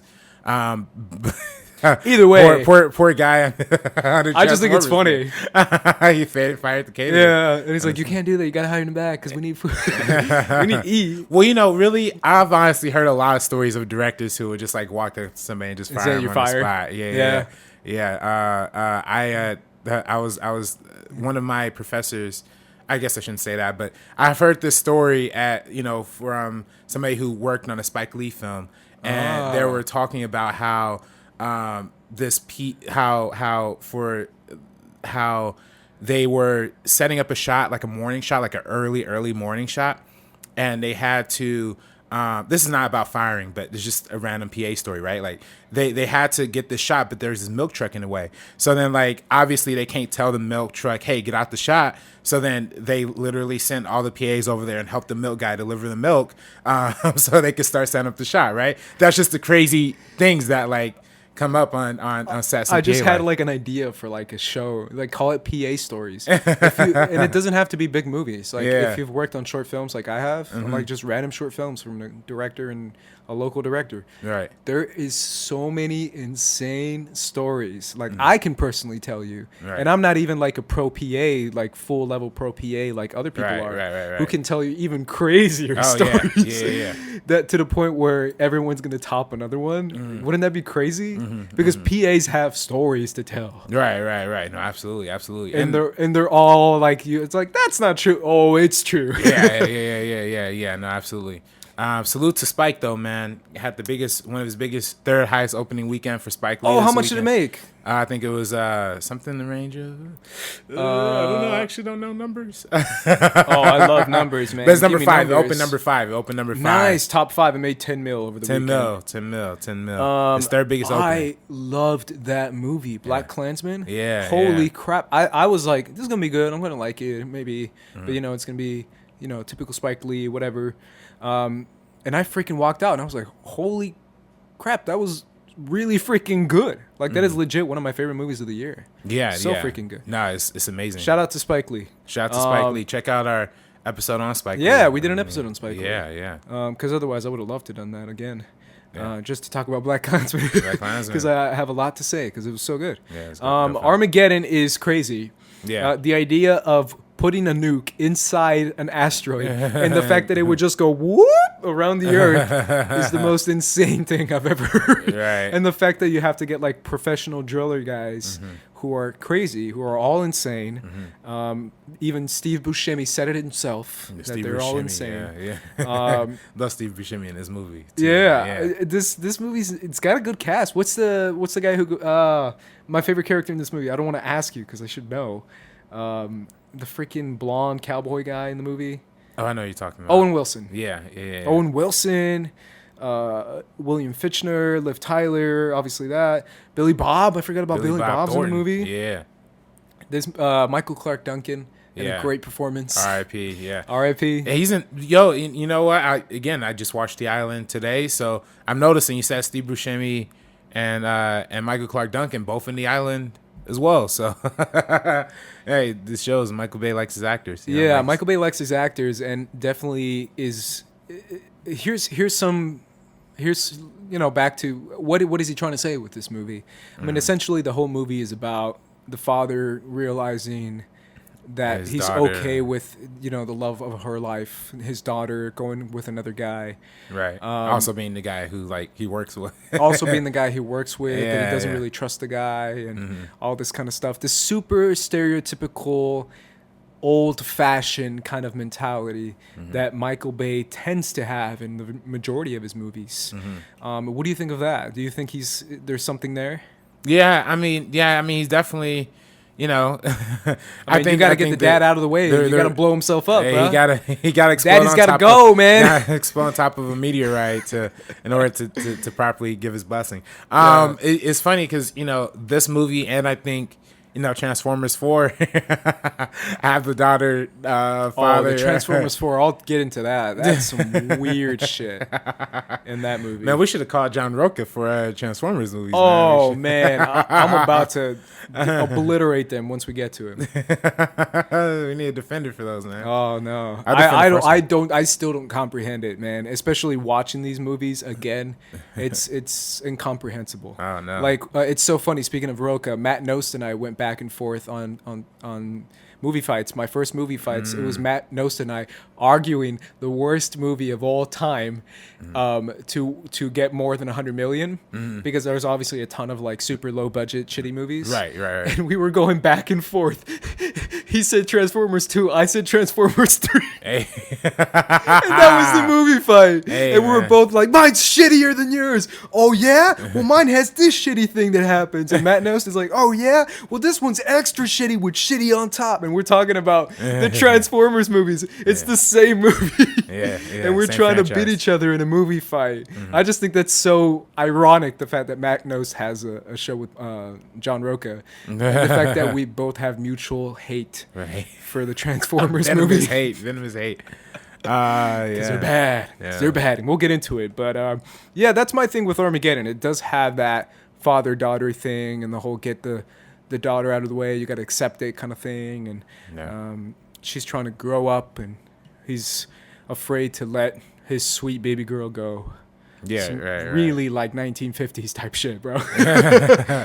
Nah, I mean it's heartfelt though, and I feel like the love that Bruce Willis puts on display for his daughter Liv Tyler is nice. It's sweet, you know what I mean? It's adorable, and I think that, you know, but I also think they sell a pretty good chemistry between Ben Affleck and Liv Tyler as well. So you kind of believe that they're gonna, you know, that they're romantic and It's friendly. Liv Tyler, man. Yeah, I mean, you can never go wrong with Liv Tyler. Never go wrong. Isn't it weird that her dad sings the main song for this movie? Super weird. And then, but I find that really weird. No one else does. I'm glad that you do too. And then the whole point of the movie is the dad being played by Bruce Willis. Yes. And he dies. Yes. As it's being sung.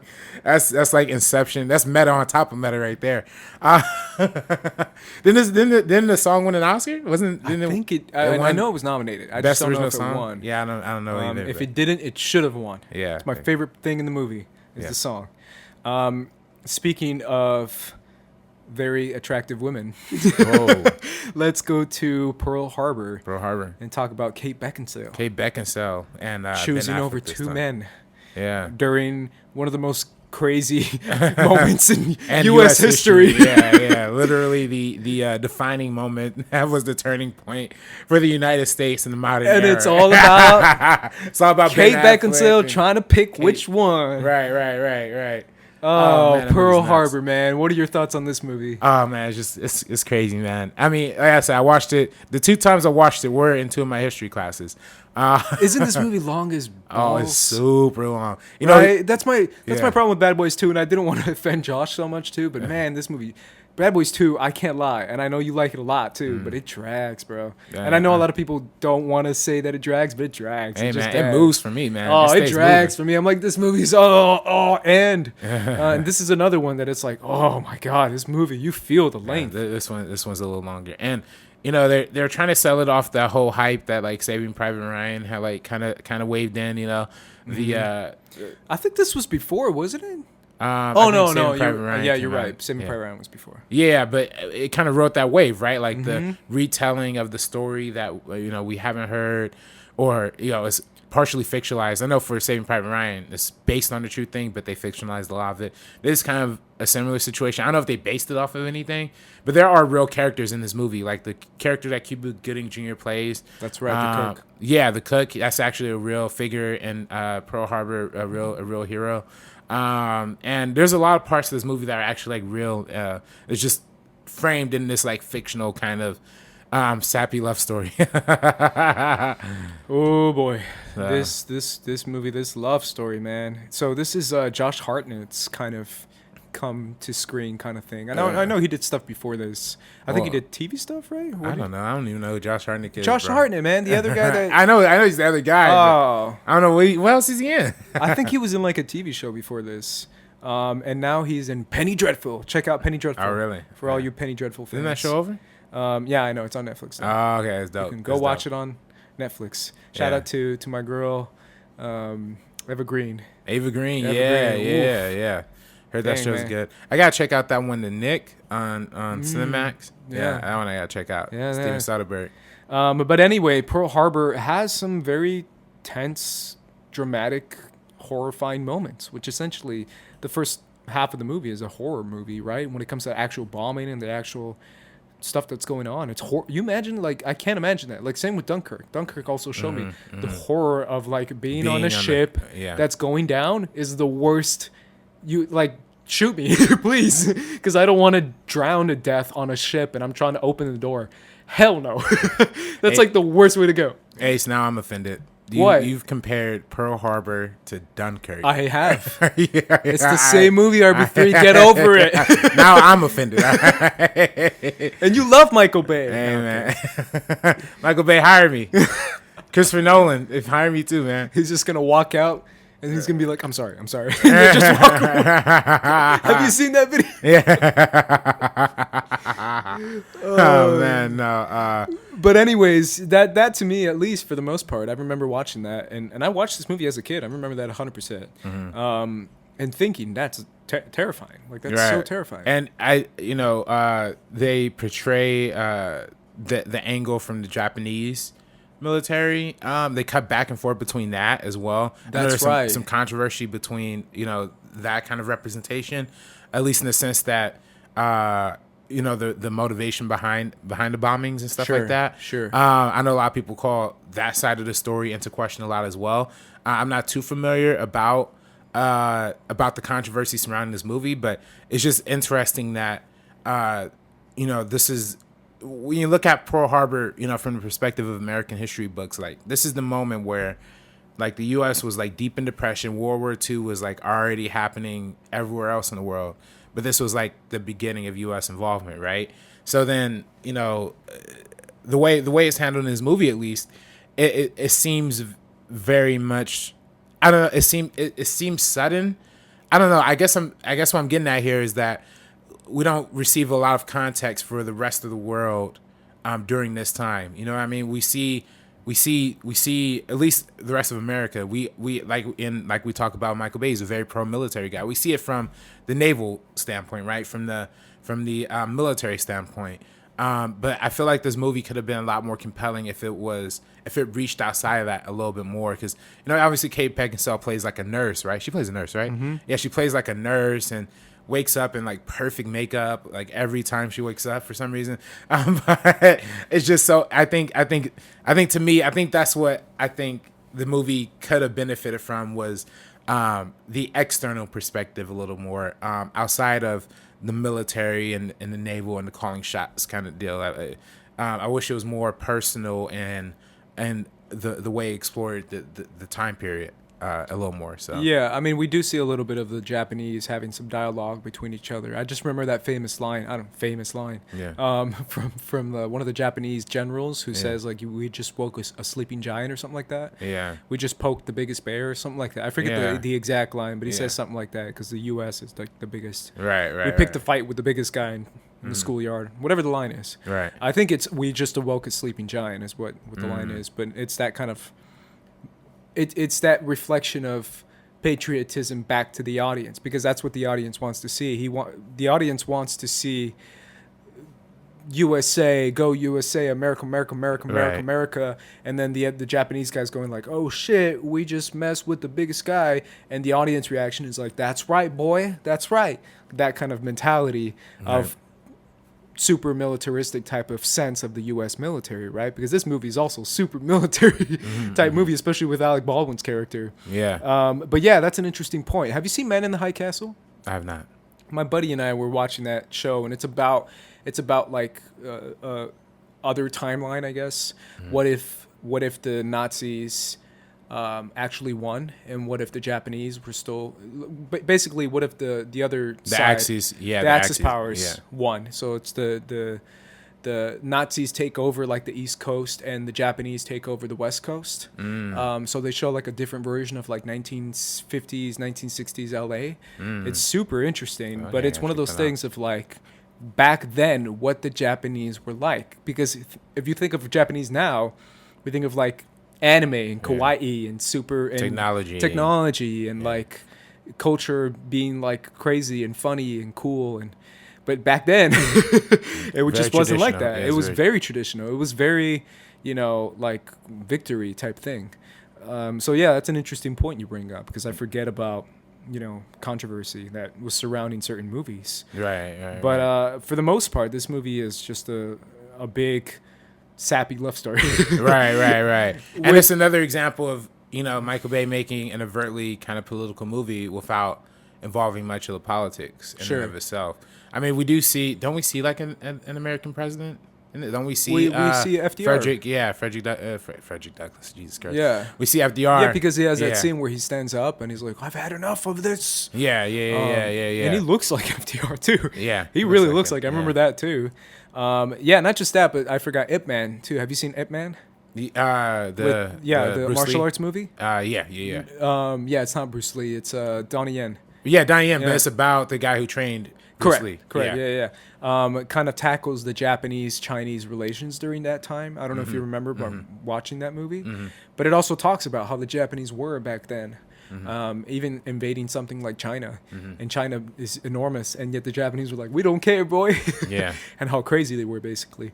But I don't know. I just went on a tangent about that. But yeah, man, Pearl Harbor, I think that's the biggest thing that people remember from it. And it's obviously the music plays heavy hand too. Right. Because the music is super dramatic and over the top. And the love scenes are super dramatic and over the top. Yeah. Do you remember the love scene with Josh? And it's like in parachutes and there's parachutes hanging from the wall and they're making love on, I forget what it is, but it's like blankets everywhere and stuff. I know what you're talking about, And I was like, this is... That's crazy. It's crazy, man. Yeah. But I guess if people are into it, man, I guess... Yeah, Pearl Harbor, Do man. you, man. Do you. The Island is a movie you just The Island is a saw. movie I just engaged in. So You've seen it before, though, right? Yeah. Okay. I've seen it briefly before, but I've given it a full sit-down watch because this is really, Transformers aside, this is really Michael Bay's only sci-fi movie. That's right.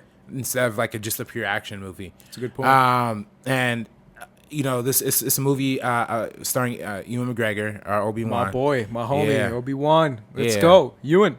Yeah, and he and Scarlett Johansson as Scarlett Johansson. It's set in the world. What were you gonna say? I was gonna say, and this is people probably get mad at me by saying this, but notice every female lead in all these movies. What do they have in common? Bad Boys, Pearl Harbor, Armageddon, and now Scarlett Johansson. They're all beautiful women. They're all super stunning, beautiful women, like drop dead. Gorgeous, like crazy beautiful women. I just thought that was, and we'll see that again in Transformers, obviously. Right. The Michael Bay way certainly has a formula to it when it comes to female characters. Yeah, no, absolutely. I mean, he definitely has, but back to the island. But the island, though, I feel like that's a movie where it's about not necessarily about. It's about a lot of things. I feel like that's probably one of the more meaningful movies that he's done because it's about a dystopian future where these clones are sent to this they don't know they're clones, but they just think they're just a piece of society that's left that's forced to stay on this island. Long story short, we realize that they're actually clones of real people that are hid away in case those actual people in the future need filthy organs. rich people. Yeah, filthy rich people. Yeah, in case those people need organs or surgery or new skin or whatever, they just take it off the clone and give it to them. I think that's a pretty fascinating idea in the sense that it's about in the sense that it's about a future where the wealthy, the 1%, are making an attempt at eternity and how that attempt at eternity kind of blows back. I mean, I've been binging Westworld recently. I was going to say Altered Carbon. I haven't watched Altered Carbon yet. I was going to be so excited if you said Altered Carbon. I know, Westworld's great too. Westworld, did you finish season I did, 2? yeah. I was watching it, as soon as it premiered, I was right there watching it. No, I only saw the first episode live and then... I watched everything live. Okay, I'm catching up to it now, though. And one of the things that I found really fascinating in season 2, without spoilers, is that the kind of the undercurring idea behind Westworld is not necessarily an amusement park, but an idea for extending life, right? And I think that's what this movie kind of tackles a lot of too, right? Like what's to what moral extent should we toy with science and these kind of Frankenstein monster type of clones, how you're presenting that, what I mean? It says a lot about a lot of different things that I've always appreciated. Yeah, that's all Altered Carbon too. Altered Carbon is literally about rich people extending their lives type of thing. Right. Well, I mean, it's the Blade Runner effect. It is, right? and that's what I was gonna say. Ghost in the Shell. Yeah, Ghost in the Shell is literally about that too. If you watch the anime, the series, anime series, because the movie not so much, but the anime series gets into immortality and stuff like that. Right.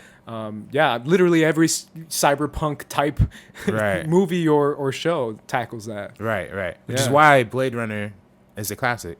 And Blade Runner is a classic, and Blade Runner 2049 is great. It's not. We said it at the same time. As you were saying it's not, I was saying it's great. Hey man, it's facts. I'm telling you, man. Have you heard of the YouTube channel FilmJoy? I have not, no. FilmJoy did a video on Blade Runner 2049 and why it's great.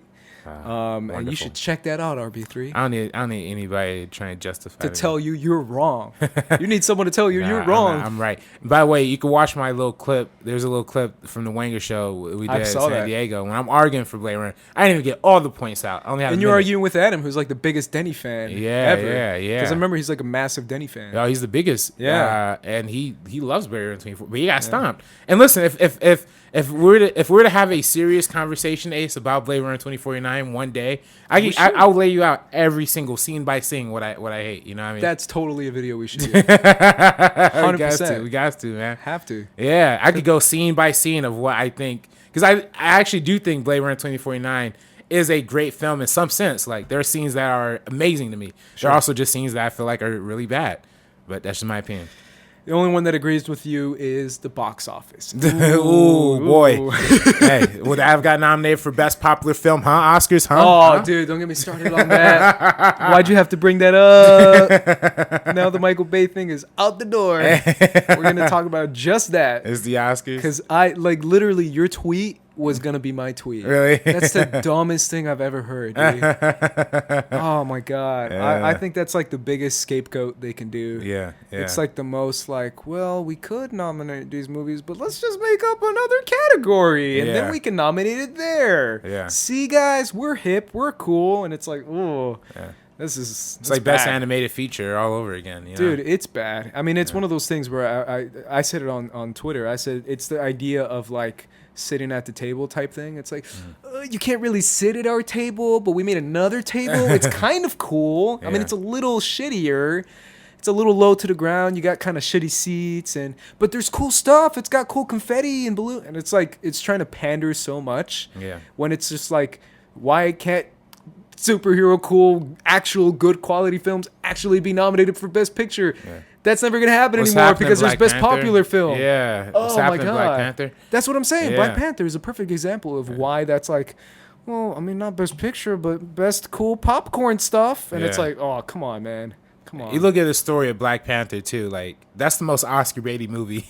We just look at the story, right? It's about a king who's wrestling with the idea of tradition versus technology. But just because it's a superhero film, it probably won't get nominated for Best Picture. Yeah.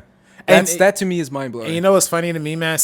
Because of that, and I insist that a lot of people might disagree with me, but I insist that the Academy is literally they have a vendetta against like superhero film. I really do feel that. Logan definitely could have been nominated over like half those nominees last year. Right? Yeah. Right? Oh, I don't know. But I will say though, I do hope the Academy does. I think it's a little foul.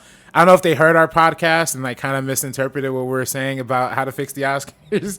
Because that's what I talked to my mom about, how we made an entire podcast about it. Yeah. Like we literally had an entire episode of why the Oscar viewers were like failing. Like, it just kept going down and down and down. And I think in that segment, I think I had kind of incorrectly said that I think they should figure out a different way with the technical categories.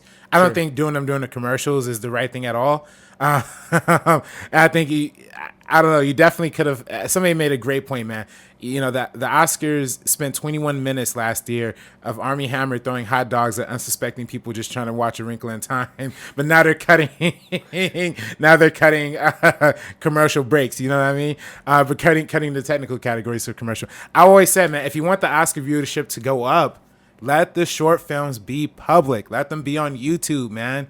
If you want people to watch them, because honestly, if people aren't going to watch the regular movies, imagine if, God forbid, like Logan Paul ever makes something, you know what I mean, that's Oscar worthy. But imagine if a big 3 million, 4 million subscriber YouTuber makes this amazing short film that's Oscar worthy. Imagine all those people that are going to tune in, right? That's such a good point. That would be amazing. But They're never going to do that. So I think that would have been a great solution to incorporate a younger generation. Nobody wants a popular film category. Well, yeah, they want to be associated with the best, right? Yeah. Best picture. That was my gripe. That's what the whole thing was about. 3 billboards outside Ebbing, Missouri, or whatever the movie's called. Right. The fact that no one's seen that. Like, it's a great movie, cool, but come on, you can nominate other stuff too, man. And you think about it, man, like really something like Gladiator or Lord of the Rings. I mean, Lord of the Rings is a great movie, but I'm telling you, if Lord of the Rings came out now, it wouldn't get nominated. It wouldn't get nominated. 100%. And definitely, and I think particularly more towards Gladiator. If you compare something like Gladiator to Black Panther, the difference in quality isn't that variable, honestly. Gladiator is one of my all-time favorite movies. No, but okay, no, I love Gladiator too. Okay. I love Gladiator. No, I love Gladiator, but honestly, like, it's not the deep philosophical character study. I mean, it's a great movie. It's a great action movie, and it's a great character piece. But I think you could definitely make comparisons to Black Panther at the very least. There's a reason why I liked it as a kid. I was like 9 when I saw Gladiator. Right. There's a reason why. It's because it's cool, sword and sandal, and right. Yeah. I think just my point, at least, it's at least as, if not as great, Black Panther is at least as important as Gladiator, right? So I don't know. I feel like that's the total. I mean, there's that. That's probably one of the biggest ones, if not the biggest one. But to be honest, man, our entire podcast was about this too. On that episode, they're just ignoring the main reason why that people didn't watch the Oscars. It's because of the politics, and I insist that that's another reason why. But that's a whole different conversation. Yeah, I love Kimmel, but let's not have Kimmel back. You know what I mean? But it's how many people, if you ask on Twitter, didn't watch the Oscars because of politics? Yeah, a lot of people. Yeah, a ton. Strip down the politics. Strip down the stupid sketches. Strip down the musical acts. Just get to the awards and make the short films popular. And get rid of this whole... And nominate The Island for Best Popular Film. I don't know about that. I don't know if it's that good, Ace, but... No, I'm just trying to transition back to The Island. The Island is definitely a Best Popular Film winner. I think it won an MTV award, though, which is weird. Really? That's weird. I think. I'm not sure. But yeah, it has a lot to say about the future and how we treat each other and how the advancement of technology is going to lead to this point. I also think this is interesting because it's the first sci-fi. I mean, of course, Transformers is different, but this is the first sci-fi movie that kind of carries the Michael Bay aesthetic to a certain extent. So it's still like the hyper glamorized camera moves is still like the insane super saturation. The chase, the car chases are still super insane. Even crazy. Even though it's set in the future. There's a scene where it's literally the same exact scene as Bad Boys 2. Like they're in this truck, these giant like things, and he pulls the strap and like lets them fall on the cars behind him the exact same way as Bad Boys 2. You know what I mean? Yeah. Except it's just future, so the cars are like flying. He's like retreading things that happen in his movie. Yeah. Nah. So, but it's cool. Though, that car chase is. I like we talked about it with Josh, but that I still think that's one. Like you said, it's one of the best of all time. That thing is crazy, dude. Like when Will Smith like peeks out the window and he sees the car. Yeah. He's like, oh my god! Or I forget what he says. Like, holy shit. Yeah. That I felt that. I felt like the cars were gonna hit me. Yeah. When I was watching that. Yeah. So props to Michael Bay for making cool chase scenes. Yeah. And making almost every movie have a chase scene. Yeah. Before we move on to the Transformers franchise, I was watching Michael Bay stuff on YouTube, and I ran across a Cinefx video. Oh, really? Him. Do you remember when Cinefx used to do the drinking games movies with T? Shout out to T. T's amazing. I love T. They did one for Michael Bay movies. Oh, really? And I just wanted to read off the drinking game for anything that happens in a Michael Bay movie. They just said a Michael Bay movie. Hey, people take note. We're doing this at home. They said drink once if there's slow-mo, a screaming girl, product placement, sexism, making out, or classic rock plays. Oh, man. You're going to be smashed by the first 15 minutes. Drink twice if there's a crazy death scene, an explosion, stereotype or racism, or a car crash. Oh, no. You're done the first 10 minutes. And then drink 3 times if there's a sunset, a car chase, or some helicopter shots, which there's a lot. You're cooked after 60 seconds of watching the Michael Bay movie. And I just think it's funny because that's Michael Bay in a nutshell, man. Yeah, there you go. It is Michael Bay. You know what's fucked up, man? This entire podcast, I've held this in my pocket, and I literally forgot to mention it when we're talking about both Bad Boys 2 and Black Klansman. But I love in Bad Boys 2 when the movie literally opens with like Will Smith and Martin Lawrence taking out an entire KKK meeting, the cross burning. I just think that shit was so funny. Relating it to that, like that's the opening scene, and I'm telling you, that movie it's just set in the middle of a river, yo, explosion, gunshots. People getting shot, people getting murdered, so much slow motion, and just one opening sequence. That is when the hype is. Opening moments when all the dudes are just wearing the mask or whatever, burning the cross. They're like, we're not gonna let and then and I think Will Smith gets shot, or one of them gets shot in that. No, Martin Lawrence. Gets shot. Yeah, he gets shot in the butt. Yeah, in the butt. Yeah, amazing. Yeah. But yeah, if Michael you're Bay. I was saying that. So if you're doing this drinking game at home, don't do Bad Boys 2. Oh no, you'd be dead quick. You'd be dead by the time the crosses get lit. You know. So. Not that one. Let's get into the Transformers movies. Yeah. Because that we're just the one big blanket. The Transformers movies. No, they are just kind of one thing. They really kind of is. So I said before, I highly recommend watching Lindsay Ellis's video on it. I don't know if you've seen them. I saw him a long time ago. I haven't. She's still updating it. Like she's still making more. Oh, really? Interesting. Yeah, is it more than one video or is it? Yeah, like... it's a series. Oh, it's a series. Yeah, okay. she says she's gonna make 12, and she's made 10. Oh, okay. Yeah, the cool. Marxism one just came out like a week or two ago. I'm interested in that. It's all Marxism, bro. Hey, who knew that the Transformers movies had a big influence in Marxist theory? Because it basically checks all the lists off Marxist theory. Really? About okay. the freaking commercialism of capitalism, right, and how everything is basically a product to consume to basically subdue the lower class citizens. Right. That's Transformers. Wait, the logo pops out. So are these movies pro-capitalism or anti-capitalism? Oh, this movie is like a capitalistic wet dream, but it basically fills all the Marxist, basically all the warnings that Karl Marx gave on capitalism. Right. This movie does that. Right. This movie fills all the warnings out as far as what it basically entails. It's insane. It's absolutely insane. Right. But she talks about what it has to say about queer identity, what it has to say about women. It has a lot to say about women. And she breaks it all down in those videos that I already recommended like 5 times. Right. But she's great. She's amazing. She's great. She's one of my favorite. I love Lindsay Ellis. Yeah. I think she Jesus, I should stop talking. Yeah, USC graduate, fight on. There you go. But yeah, I was going to say something else. Because I was on Twitter and I was like going through her Twitter feed because I was just curious. And I was like, did she get married? Because she's like in a wedding dress and something. Hey, just go on her Twitter. I'm being honest. And I can't lie. A part of me was like, damn it. A little part of me. She'll watch this and never work with me. She's gonna be like, "You're just like Michael Bay." That's a big allegation. Anyways, for a movie franchise that has such a notorious fan base, such a notorious critical acclaim, it sure has a lot to say. Apparently, is what I'm learning with the Transformers movies.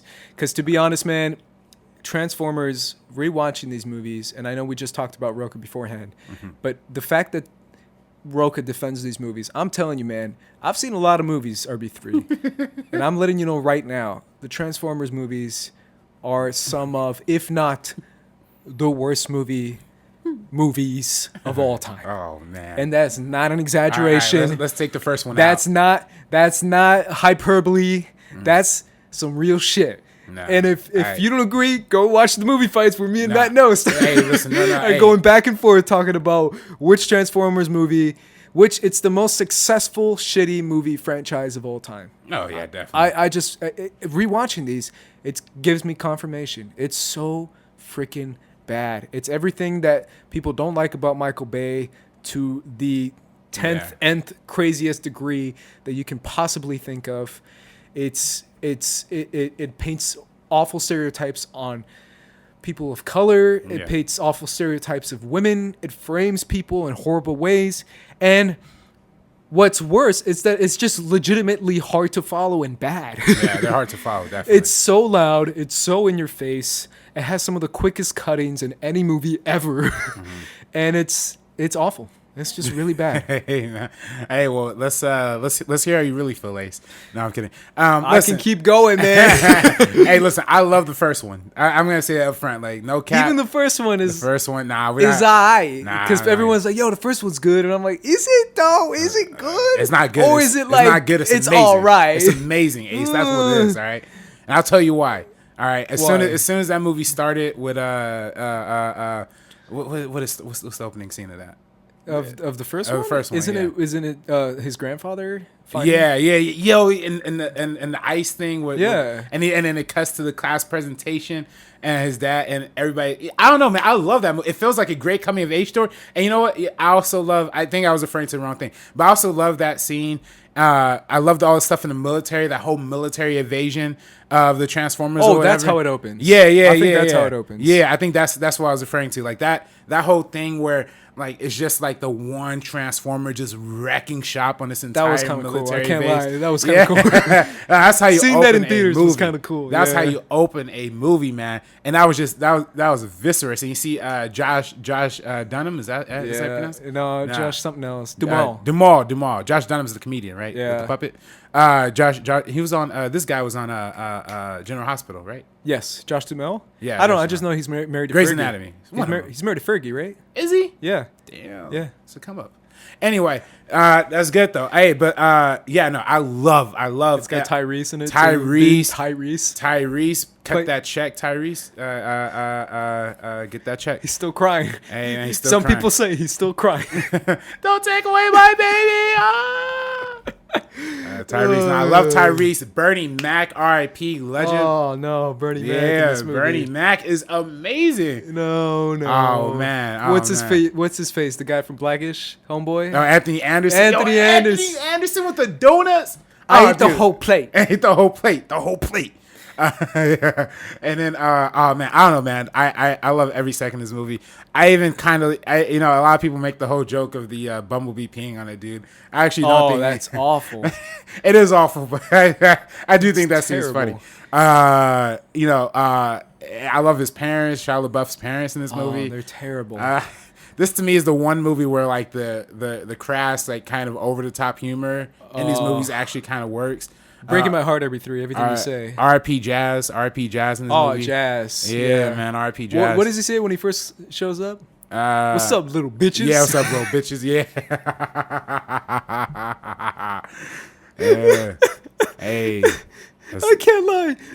I'm watching this in the theater. As soon as he says, "What's up, little bitches?" I heard there's a cool place to chill. I was like, "That's my favorite Transformer." Yeah. I literally pointed to the screen and said that. I was like, "That's my favorite Transformer." And when he died, I was like, "Damn, yeah, you got ripped in half. Megatron, man. God damn. Jazz likes hip hop. That's like 2000. That was like my hip hop phase where everything was. I was like, he likes hip hop. Yeah, I like hip hop. I like jazz. Oh, it's cool. They gave him the name Jazz. I guess I never thought about that. Jazz. He's black, or he's a black voice at least. That's another thing that we can get into when it comes to stereotypes in this movie of minorities and robot minorities. Yeah. I mean, especially with the third one or fourth one with I don't know, the two homies. Third one, I forget their names, Junkyard and something else. Yeah. That was really nasty. Ooh. Yeah, that was the second one actually, wasn't it? It might be this. I forget. Yeah, the second one. They all kind of blend together. The second one is when I learned what this is, man. Because I remember watching that in theaters and like legit 15 minutes in. And I'm like, I think I need to walk out. Like my head was gonna explode of how much shittiness was hitting me in the face. It was bad.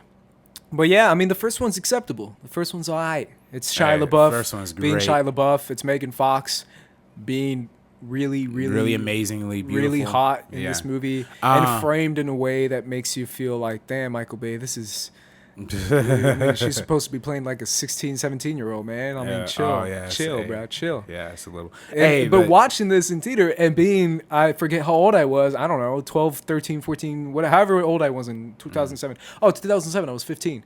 15-year-old boy Mr. Ace, it painted a picture for me. Yeah, I mean, it's tough because like it's definitely not good to portray women that way. It's really not. Yeah, but I mean, at the same time, that shot where Megan Fox is holding up the hood and the crop top, that's almost an iconic shot, though. You know what I mean? Is it iconic in a good way though? I think it's iconic in a damn. This is messed up. No, I think it's iconic in the way that like the Farrah Fawcett photo was like popular in the '80s. You know what I mean? Like it's something for guys to hang on walls. I guess this is the ultimate. Maybe you shouldn't be hanging them on walls or whatever, but I don't know. It's different, dude. I had a poster of. I've said this before. I think I've said this before. I had a poster of Padme. No, really? Natalie Portman's Padme when I was 2002 or when that movie was coming out. I was it was real. Hey. That love was real, man. Hey man, Padme. I was in love. No, I don't know. I still think this movie. Well, great. that's the thing. It's the framing of I'm gonna make it broad, but all the Transformers movies, the way that he paints women is very, very, very, very objectifying to the most objectifying it can go. I mean, it's basically for the third one. That's when I started to notice the problematic shit. I guess it was the second one. No, it was the third one with the new girl. With the new girl, but I mean, particularly with the second one where there was like the chick who was the Transformer, the Transformer chick or whatever. Yeah, and she like seduces Shia LaBeouf in the college dorm room. Yeah, and like her tongue comes out and it's like the mechanical shit. I was like, oh, this is nasty. So what's Michael Bay trying to say? Like these females learning? Yeah, man, I don't know. So women are objects to be looked at and glazed at, and but once you get them talking, man, them tongue is gonna wrap around your throat and kill you. Yeah, that's crazy. Like that's some hardcore shit, bro. That was a hard scene. That's some high level like freaking hypnotizing type shit where the director is literally telling you these hoes is dangerous. These hoes are dangerous. Get yourself a hot chick, even if you're like a bumbling dumbass that Shia LaBeouf is. And if once you get him, man, they're as hot as your car, man, because everyone knows cars are hot. Cars and chicks. And everyone knows that your best friend is the United States military. Yeah. Because that's basically what all the Transformers movie is. It's a giant ad for the U.S. military. I mean, it's crazy. I love what the whole Josh Duhamel story in this one though, because I feel like his story out of all the stories in this and the first one at least had a full kind of arc where he has to learn how to be where he is the subservient soldier, but also has to take the initiative in and of himself too and become the leader. Yeah. And same thing with Shia LaBeouf. It kind of parallels those two. I hate the second one. The second one's so bad. The second one's so bad. The third one's bad. Third one. All right, third one. I give a little more to, man. No, don't do that to me. I give the third one. The third one's shit. I give the third one a little more credit because the third one gave me a headache so big that I couldn't even move, man. Listen, bro. I made this point ever since 2012. Like the ending of Transformers 3, the exact same ending as the Avengers. The exact same ending. That's true. The exact same ending. Yeah. People fucking. But we love the Avengers because you know why? You know why? And this is gonna get into my biggest gripe with Michael Bay because I wrote down a list of gripes. There's a lot. No. My number one, humor. Yeah. That's why. The humor in Avengers works. The humor in Michael Bay movies do not work. Mm-hmm. The humor in these movies are so bad. It adds to it. Imagine being shaked around and turned around and twisted around, and on top of that, someone is in your ear saying the dumbest shit ever. Yeah, that's what it's like watching these movies. Yeah, because every line is so bad and it doesn't land. It's like joke, and every time it's like doesn't land. It's straight up like missing the landing spot. Like every time, it's just bouncing off of it. Because it just doesn't work. And the Transformers movies are the biggest example. We'll get into Pain and Gain. We'll get into other movies. I love Pain and Gain. Pain and Gain, man, I can't lie. I was like, this is too much. Oh, man. But for me, the Transformers movies, it's like, what are you doing, man? It's just not funny. Nothing you're saying is funny. I don't know. That's just my gripe with all these movies and the fact that everything it has to say, because it has a lot to say, is just trash. It's just actual trash. Yeah, it does things. It does have things to say, not good things to say. I will say, I think, and I was gonna mention this like during the 13 hours one. I think a lot of it is about the military. A lot of it is pro-military. I think it's important to make that distinction. Now, though, I would never say I'm very pro-military. I'm just anti-war, right? Like that's the dividing line for me. You know what I mean? So I'm super pro-military too. So I said that already, but but with these movies, it kind of portrays a military base that has to engage in a whole new war with with these robots that we weren't initially supposed to be a part of. Now they're fighting on usually American kind of territories, but isn't it fascinating that we would if hypothetically speaking, but if there was a giant talking robots who transformed into cars that landed on Earth, that would be where our military direction has to. Well, I've said it before. I talked about it in Aliens when we talked about James Cameron. How it's we need to fight some crazy United States Marines, man. Yeah, that's the type of shit we need. And I'm like, hell yeah, America. F yeah, man. America, F yeah. I would totally say that. Are you kidding me? The Marines are crazy. They would kill anything, including giant xenomorphs. Giant xenomorphs. Or giant robots. Or the other one that I was thinking of is what was the other one I was thinking of? But the fact that the U.S. military is zombies. I've always said in every zombie apocalypse type movie or show, if the zombie apocalypse actually happened, the United States military would rule the freaking planet. 100%. We already ruled the planet. But I'm talking freaking military takeover. They run everything. Because what you need is ammo, good people to killing, and it's a billion zombies. I'm going to go where the U.S. Army is. That's the safest place to be because they're freaking run everything. So obviously there's other movies that talk about that, like 28 Days Later. But the fact that, if I definitely want to be on the side of the U.S. military when shit goes down, and that's kind of what you're trying to say is the fact that of these suspension of disbelief, these crazy sci-fi stories, whether it be zombies, aliens, or giant robots, you definitely are very pro-military. Right. Go USA. Right. No, absolutely. But yeah, that's just, so I don't know. I like the third one.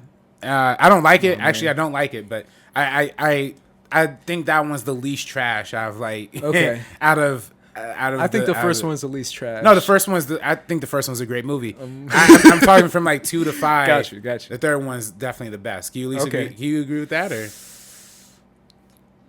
You like the second one more than the third one? No, I definitely don't. And I definitely don't like the other ones. I guess. To me, it's just the same level of shit. It's like trying to pick between what type of shit you like better. It's hard. It's hard to pick what type of shit I like better. I thought the third one had the best action. For me, I jumped off of the franchise at number 4. I haven't even seen the 5th one. Yeah. I was honestly because I've seen parts of it, but I'm the same way. I jumped off. Yeah, I was a little thrown off because I had watched Transformers 1 through 3, and when it went to the 4th one, I literally had no idea what was happening. Yeah. Well, that's my thing too. Is I said it on Schmoes. That's why I pointed at you. All right. That I will not support these movies with my money. I'm not doing that shit. I didn't see your 4th one in theaters. Yeah, I I stopped after I almost walked out of 2. Oh God. Yeah, I saw the 3rd one when it was on cable. I saw everything else when it was on cable. The 5th one. Maybe that's why you don't like the 3rd one. I saw the 3rd one IMAX 3D. No, I saw it on TV, man. Yeah, I saw it in my house. I feel you, man. Yeah. Now IMAX, that movie on IMAX 3D, the whole ending, that's just that movie give me a headache, bro. Yeah, I know, but give me a headache. I was this is so dumb. It's giving me a headache. It's a lot. You sleep through the first hour and a half, and then just wait till it gets to Chicago. And then we get into the Stanley Tucci's of the other movies. Shout out to Stanley Tucci playing the best character in Hunger Games. Yeah. Caesar Flickerman. That's my boy, man. Yeah. Caesar Flickerman. The Hunger Games. Ha ha ha. He's the best part of the movies. Katniss Everdeen. The girl on fire. And unfortunately, in these movies, I have to get off the Tucci gang. Oh no! I You don't have like to when send you in had my the thing? resignation for the Tucci gang. You didn't like when the micro transformers transformed into the Beast Pill? Oh You no, know? it was hurting me. I was like, this is just a giant Yeah, commercial. it's And then like- Mark Wahlberg being the shittiest person in the Open world, up that Bud Light. opening up the Bud Light, threatening to punch kids in the face. You wouldn't get punched in the face really hard. Was the fourth one was the one that was like justifying like underage Freaking rape? Are you kidding me? That hurt me, man. I was like, really? Is this what the movie's about? It's about how this guy wants to rape this 16-year-old, 17-year-old girl? Holy shit. Michael Bay's reaching a different level, man. Like, come on. How low crazy. bottom of the barrel type shit can you get? That's crazy. Like, he gets real low, but that's real low, man. I was like, come on, man. The actor's name is like Jack Rayner or something? I yeah, forget his Jack name. Rayner, yeah. And he's like justifying how he's hooking up with What this was it? Yeah, 16-year-old Romeo girl. and Juliet law. Oh, Romeo and Juliet man. law. They started dating before they like the word cringe has never felt more real than in that moment when I was watching that movie. I was like, holy shit, this is real. This is actually happening. Any last words on Transformers? And I don't have anything I don't even know what the fifth one isn't. There like a King Arthur Nazis. I don't know, man. That's just to sound too. Yeah. I'm looking forward to Bumblebee though. Travis Knight. Hopefully. I kind of am too, man. I was thinking about it as I was prepping for this, and I was like, I kind of like Travis Knight, and I'm kind of interested to see what Haley Steinfeld and John Cena do. Yeah, for yeah. John Cena. John Cena. Can you see me? That's you can't see yeah, me. that's There it, it is. that's All right, it. man. Are you thinking of Booker T? Booker T. Can yeah. you dig it, Can you, sucker? I was trying to combine it. And, no, I was at the Comic-Con panel. For Oh yeah, I Bumblebee. was gonna say I kind of like that running joke of I can't. Who's there? I can't see him. Yeah. The John yeah, Cena can't yeah. see you thing. No, somebody did that at the I Comic-Con know, panel. I saw that. That's hilarious. Yeah, I was dude, that was the one. I was like, I wish I was at Comic-Con right now. Just for that. Honestly, like Just so I could look at John Cena.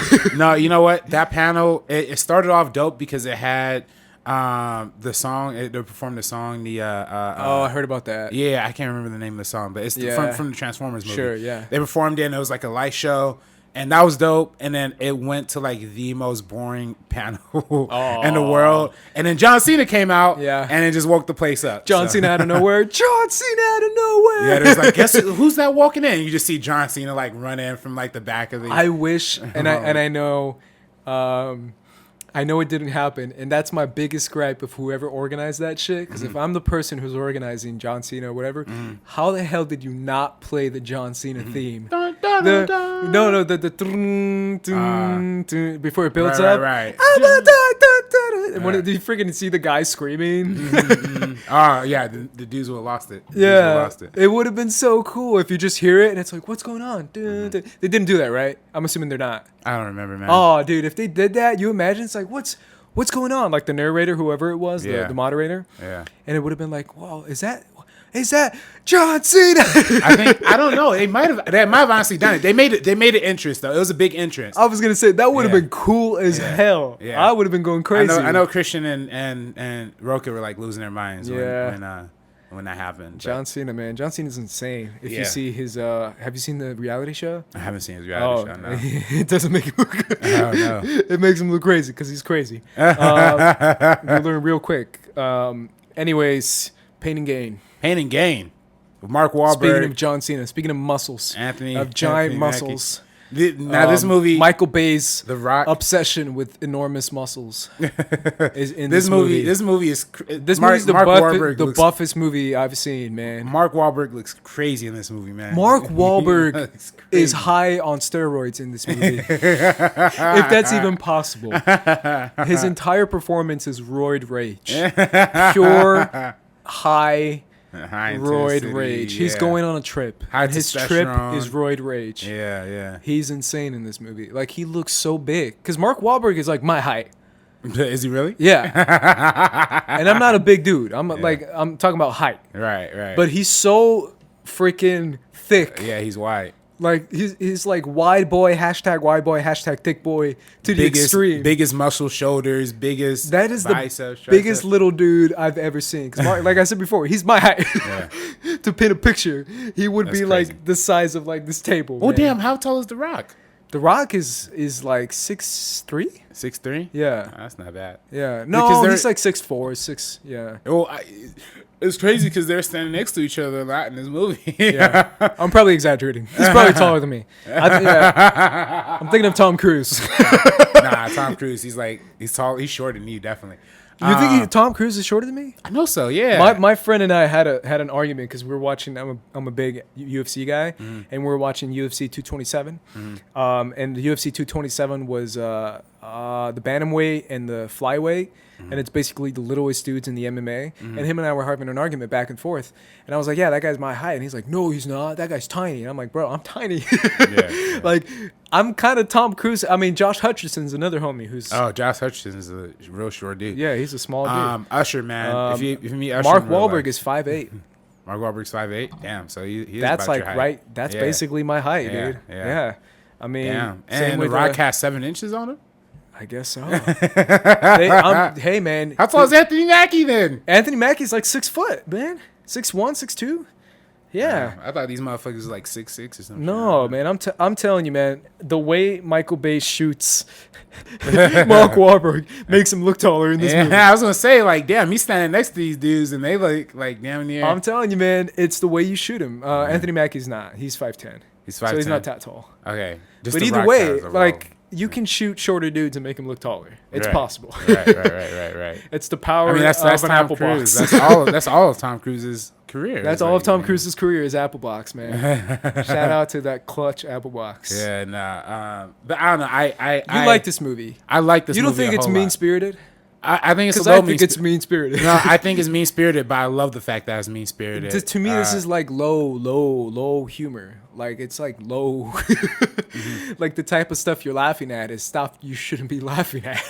I think I like this movie in the same reason why I like War Dogs. It's less because of it being a true story, Sure. but in the fact that it's more of like a true idea. You know what I mean? Sure. Like how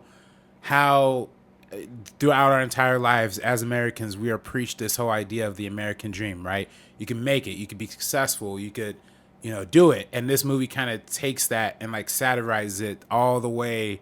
All the way. I mean, and that's why I think it being so mean spirited, it just adds to the satire that this movie's trying to go at. Because Is it a satire though? Does it paint these guys in a good light? Because it kind of does. I don't know. I think it paints them in a shitty light too. Okay. But I think it gives you an idea of this is what everybody wants to do to a certain extent, right? You don't Like, think the audience members are rooting for these guys?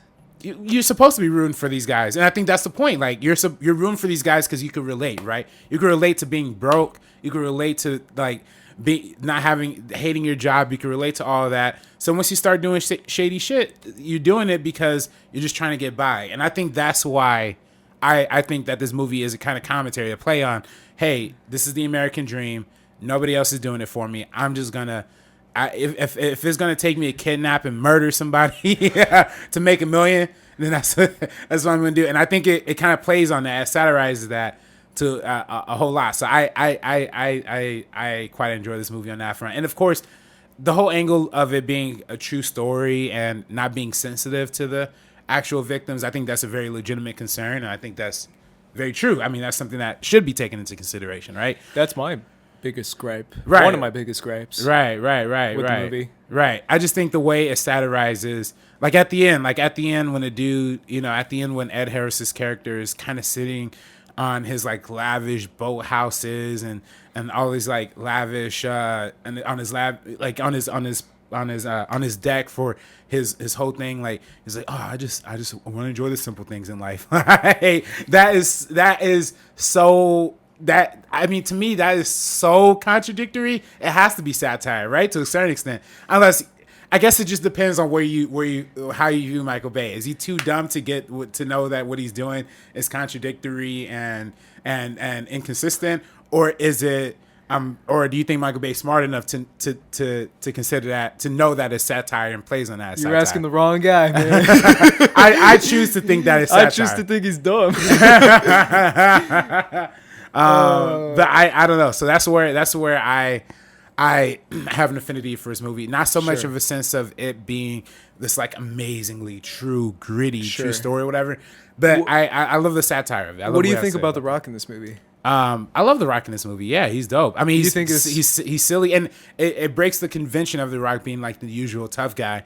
And this one, he's super silly, super dumb, super goofy, and he's kind of like the cowardly bitch of like the entire group. And he's enormous. Yeah. Like this is the famous photo of the set photo that people take when they compare The Rock 2000 and The Rock 2013. In this one. Yeah. Like they take a picture of like The Rock, buff guy in 2000, buff guy now. Like he gained a shit ton of weight. Like I think this is his biggest, and Hercules is probably his other biggest. Hercules? When he got enormous for Hercules. Yeah. I don't know if you've seen Hercules. That was also in 2013 too, right? Yeah, it might have been. Same year. But I don't remember. But I just know how enormous I haven't seen Hercules. Yeah, he's enormous in that movie. It's not a great movie. Brett Ratner. Yeah, shout out to that guy. Brett Ratner. No shout outs to that guy. Yeah. I'm not shouting him out. Yeah, definitely not shouting out Brett Ratner. It'll be another shitting on episode. This has become RB3. Oh no! Now, hey, if we do Brett Ratner, we will have to talk about, at least not do a Brett Ratner episode. Let's do a Rush Hour episode, man. Okay, just a Rush Hour. I'm with you on that. I mean, my brother is the biggest Rush Hour fan. Ooh, like ever. Yeah, he's literally still trying to make Rush Hour. Hey, do Rush Hour 4, baby. Like he legit, that's like his life goal, man. Like he's done some short films that are literally like spin-offs of like Rush Hour type shit. But now let's get into more positivity because honestly, I haven't asked you what your favorite Michael Bay movie is, but we're about to talk about my favorite Michael Bay movie, and that's one that I recently watched, and that is 13 Hours. 13 Hours. Oh, that's your favorite. It's my favorite. You know why? Why's that? It has the least amount of humor. That's true. It has the least amount of Michael Bay type jokes and Michael Bay type bottom of the barrel, low hanging fruit type shit. And it's just about these military dudes trying to defend themselves and going ham. Right. And it's freaking dope. I think it's cool. I really like this movie. I talked to JT about it because he told me he didn't like this movie. Really? Because we were talking about the other one with Chris Hemsworth that came out, 12 Strong. And I was like, oh, I saw 13 Hours. And I don't know why it reminded me of it. And he was like, oh, 12 Strong's great. And I was like, 13 Hours is really good. And he's like, no, it's not. And I was like, oh, shit. I thought you liked it. I forget it's Mark that liked it. Mark gave it 5 out of 5 schmoes. He gave it a 5 out of 5. Yeah, that's right. That's right. This is all about the Benghazi shitstorm that happened. Right, that happened in 2013, if I'm not mistaken. Yeah, so it's based on real events. And apparently the source is pretty credible when it comes to these events because it's based on these actual guys that are basically like private military type guys who are former military, former U.S. Army guys who basically had to hold down the fort and shut out this awful ISIS attack that was going on. Right. What do you think of this movie, man? Because I know you had a lot of notes on it. Yeah, I do. Yeah, I mean, this movie, it definitely, it fits into the traditional norms, I think, of most war movies. Sure. The idea of the untold story of the heroism, you know, the whole band of brothers, of the comrade, the crew that all has to come together to fight this one united front. Is very much the us versus other perspective. I think even more so than, because we talked about Catherine Bigelow last week, and her portrayal of that in The Hurt Locker, right? Sure. Where we actually live and interact with a couple of some of these characters in Iraq. This movie takes place in Benghazi for the most part. And you never see any of the opponent's face, right? You never see anybody else in the context of this situation, right? Like that just doesn't. And I think that kind of adds a little bit of the villainization. Sure, and I can add to that too by saying that, and I'm adding to it. I'm trying not to interrupt you so much. Right. How even the guys who are on their side are idiots. They're dumbasses who don't know how to handle a gun. the Middle Eastern guys that help him out. Remember? Right. They're like, "What are you doing, man? Like, get my back. Like, why? Come on, like, shoot straight." Remember, like the whole time they're telling him like how much they suck. Right. So that adds to so your. it's it's a little bit of the propaganda that a lot of people talk about with these war movies.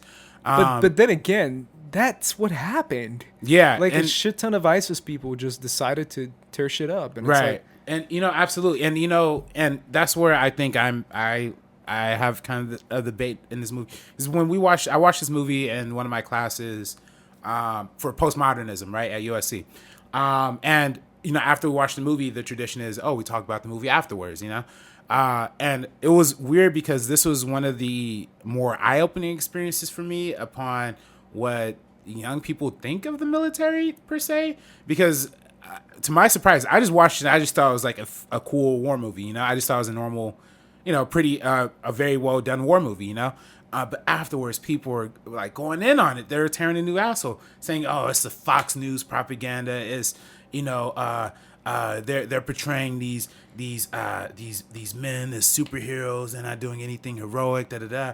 And I was really like taken aback by that because I don't think that's accurate at all. Yeah. I think that. I mean, I think that it definitely has the American perspective. Sure. And it definitely doesn't humanize the enemy, quote unquote enemy. And it doesn't add any humanization to that. But I don't think it's comparable to something like American Sniper or some other movies. I like American Sniper. No, I don't like American Sniper Race. I'm sorry. Yeah. But like this is the second time, this is the second consecutive podcast where I've said I didn't like American Sniper.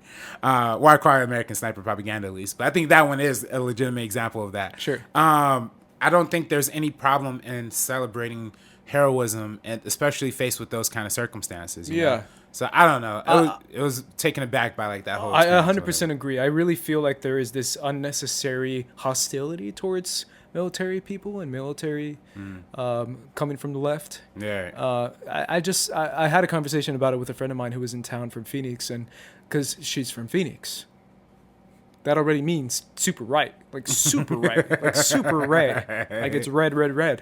And I live in LA, which is super blue, like crazy blue, to the point that sometimes I feel like that kind of judgment comes and it doesn't really make sense because you're like, really? Because it's just they're defending off terrorists who cut off people's heads for fun. Yeah. Like, how's that bad thing? How is that something that the left wants to say, come on, guys? It's like, no, they are evil. They are actually our enemies. And the military is, trying to support and trying to help and trying to defend, which is the whole point. It's defense, not offense. Defense. Right? And of course, we do. I mean, the U.S. does take a lot of offensive action. Sure. And I think that's where I have more of a problem with something like American Sniper or a lot of other war films, because a lot of wars that are portrayed on film, at least that take place in the modern era, are offensive wars. The war in Iraq is an offensive war. All of these wars are offensive, right? Afghanistan, offensive war. I'm heavy anti-war. You know what I mean? So I don't think we should be in any other countries, honestly, because I think we create more of the problems that we create more of the problems than we actually solve. You know what I mean? I think we make situations worse in a lot of cases. Sure.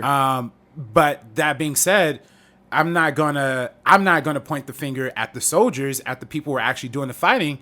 Why not point the finger at the politicians who keep sending people over there, or point the finger at, the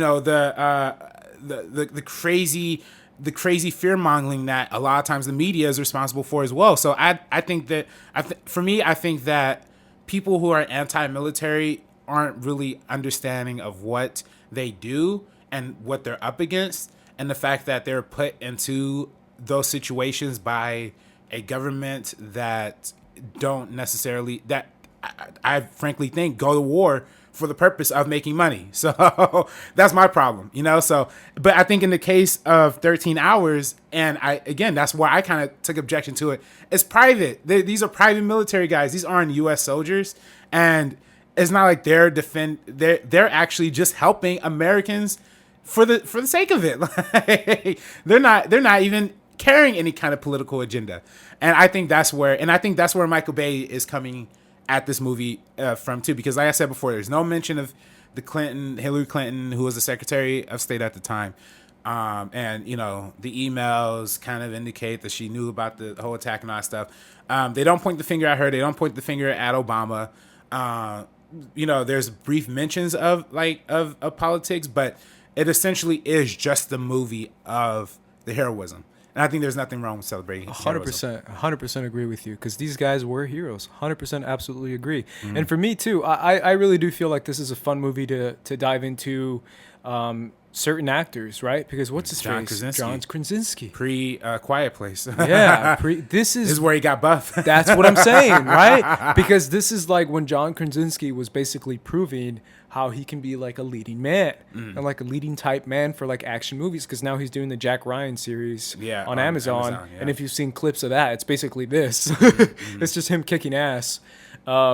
And this is him being enormous. He's freaking huge. Everyone in this movie is freaking huge. Who would have thought Jim from The Office? Right? What, he yoked up so much, yeah. Yeah, and he's got the giant beard, and he's bossing people around, and it's like, he's quiet. I'm trusting this guy. He's stoic. Give this man a gun. That's what I would say. Give this man a gun. I totally would say that. I would give this guy a gun right away. Yeah. But the other guy I want to give a shout out to is Pablo Schreiber. Pablo Schreiber. American Gods. Have you seen American Gods? I have not seen American Gods. American Gods is a crazy, insane show on Stars, based on the Neil Gaiman book. And Pablo Schreiber is amongst these super well-renowned, great actors, and he's the best part of that show. Really? He plays a leprechaun named Mad Sweeney. Oh, my goodness. And that's the whole point of playing a leprechaun. It's like the idea of leprechaun being tiny. Right. And if the guy I'm talking about is the freaking huge guy, I don't know in 13 Hours if you know who I'm talking about, but who's got the enormous giant gun and he's always bossing people around. Right. That's him. Oh, okay. So basically he's known for his size, being an enormous guy. Right. But he's also great in this movie. He's massive, yeah. Yeah, he's great in this movie. Yeah. And he's my favorite part of American Gods. So shout out to Pablo Schreiber, because I really wanted to. I'm saying his name wrong. Pablo Schreiber, because I really do feel like he stands out in this movie. In a movie that's basically just big dudes shooting guns. Right. I feel like he stands out even amongst, everyone else who looks similar to him. Right. No, he's great in this, and I think a lot of this movie portrays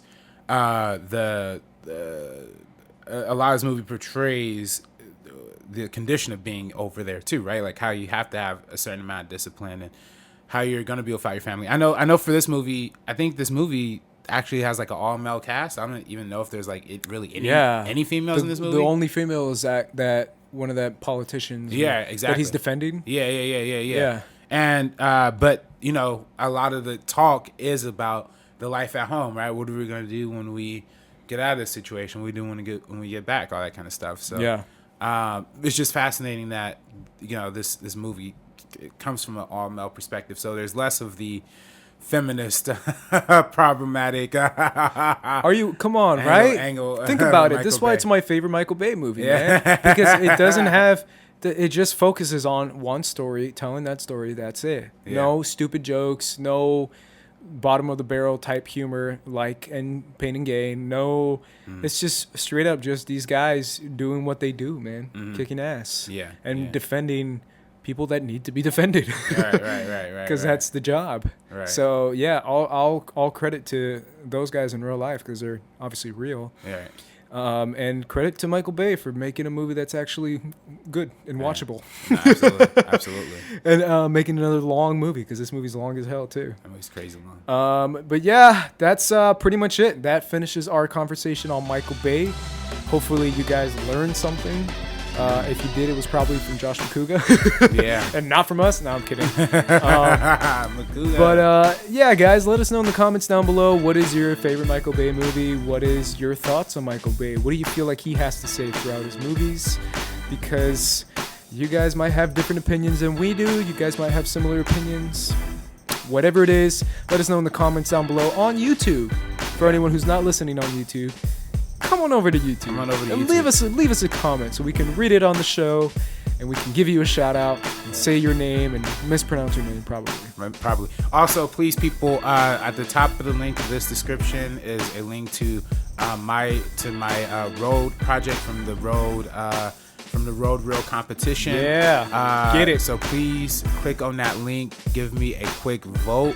The project itself is called Artists of Venice. I did it with my buddy Kate Huseby from my fraternity, and we interviewed a couple of people on the Venice Boardwalk and kind of talked about what inspired them to be artists and stuff. So yeah, all of that. Just click on the link very top of the description, and please give me a vote. Help us get some votes. Help me win $1 million. Hey man, I already did it.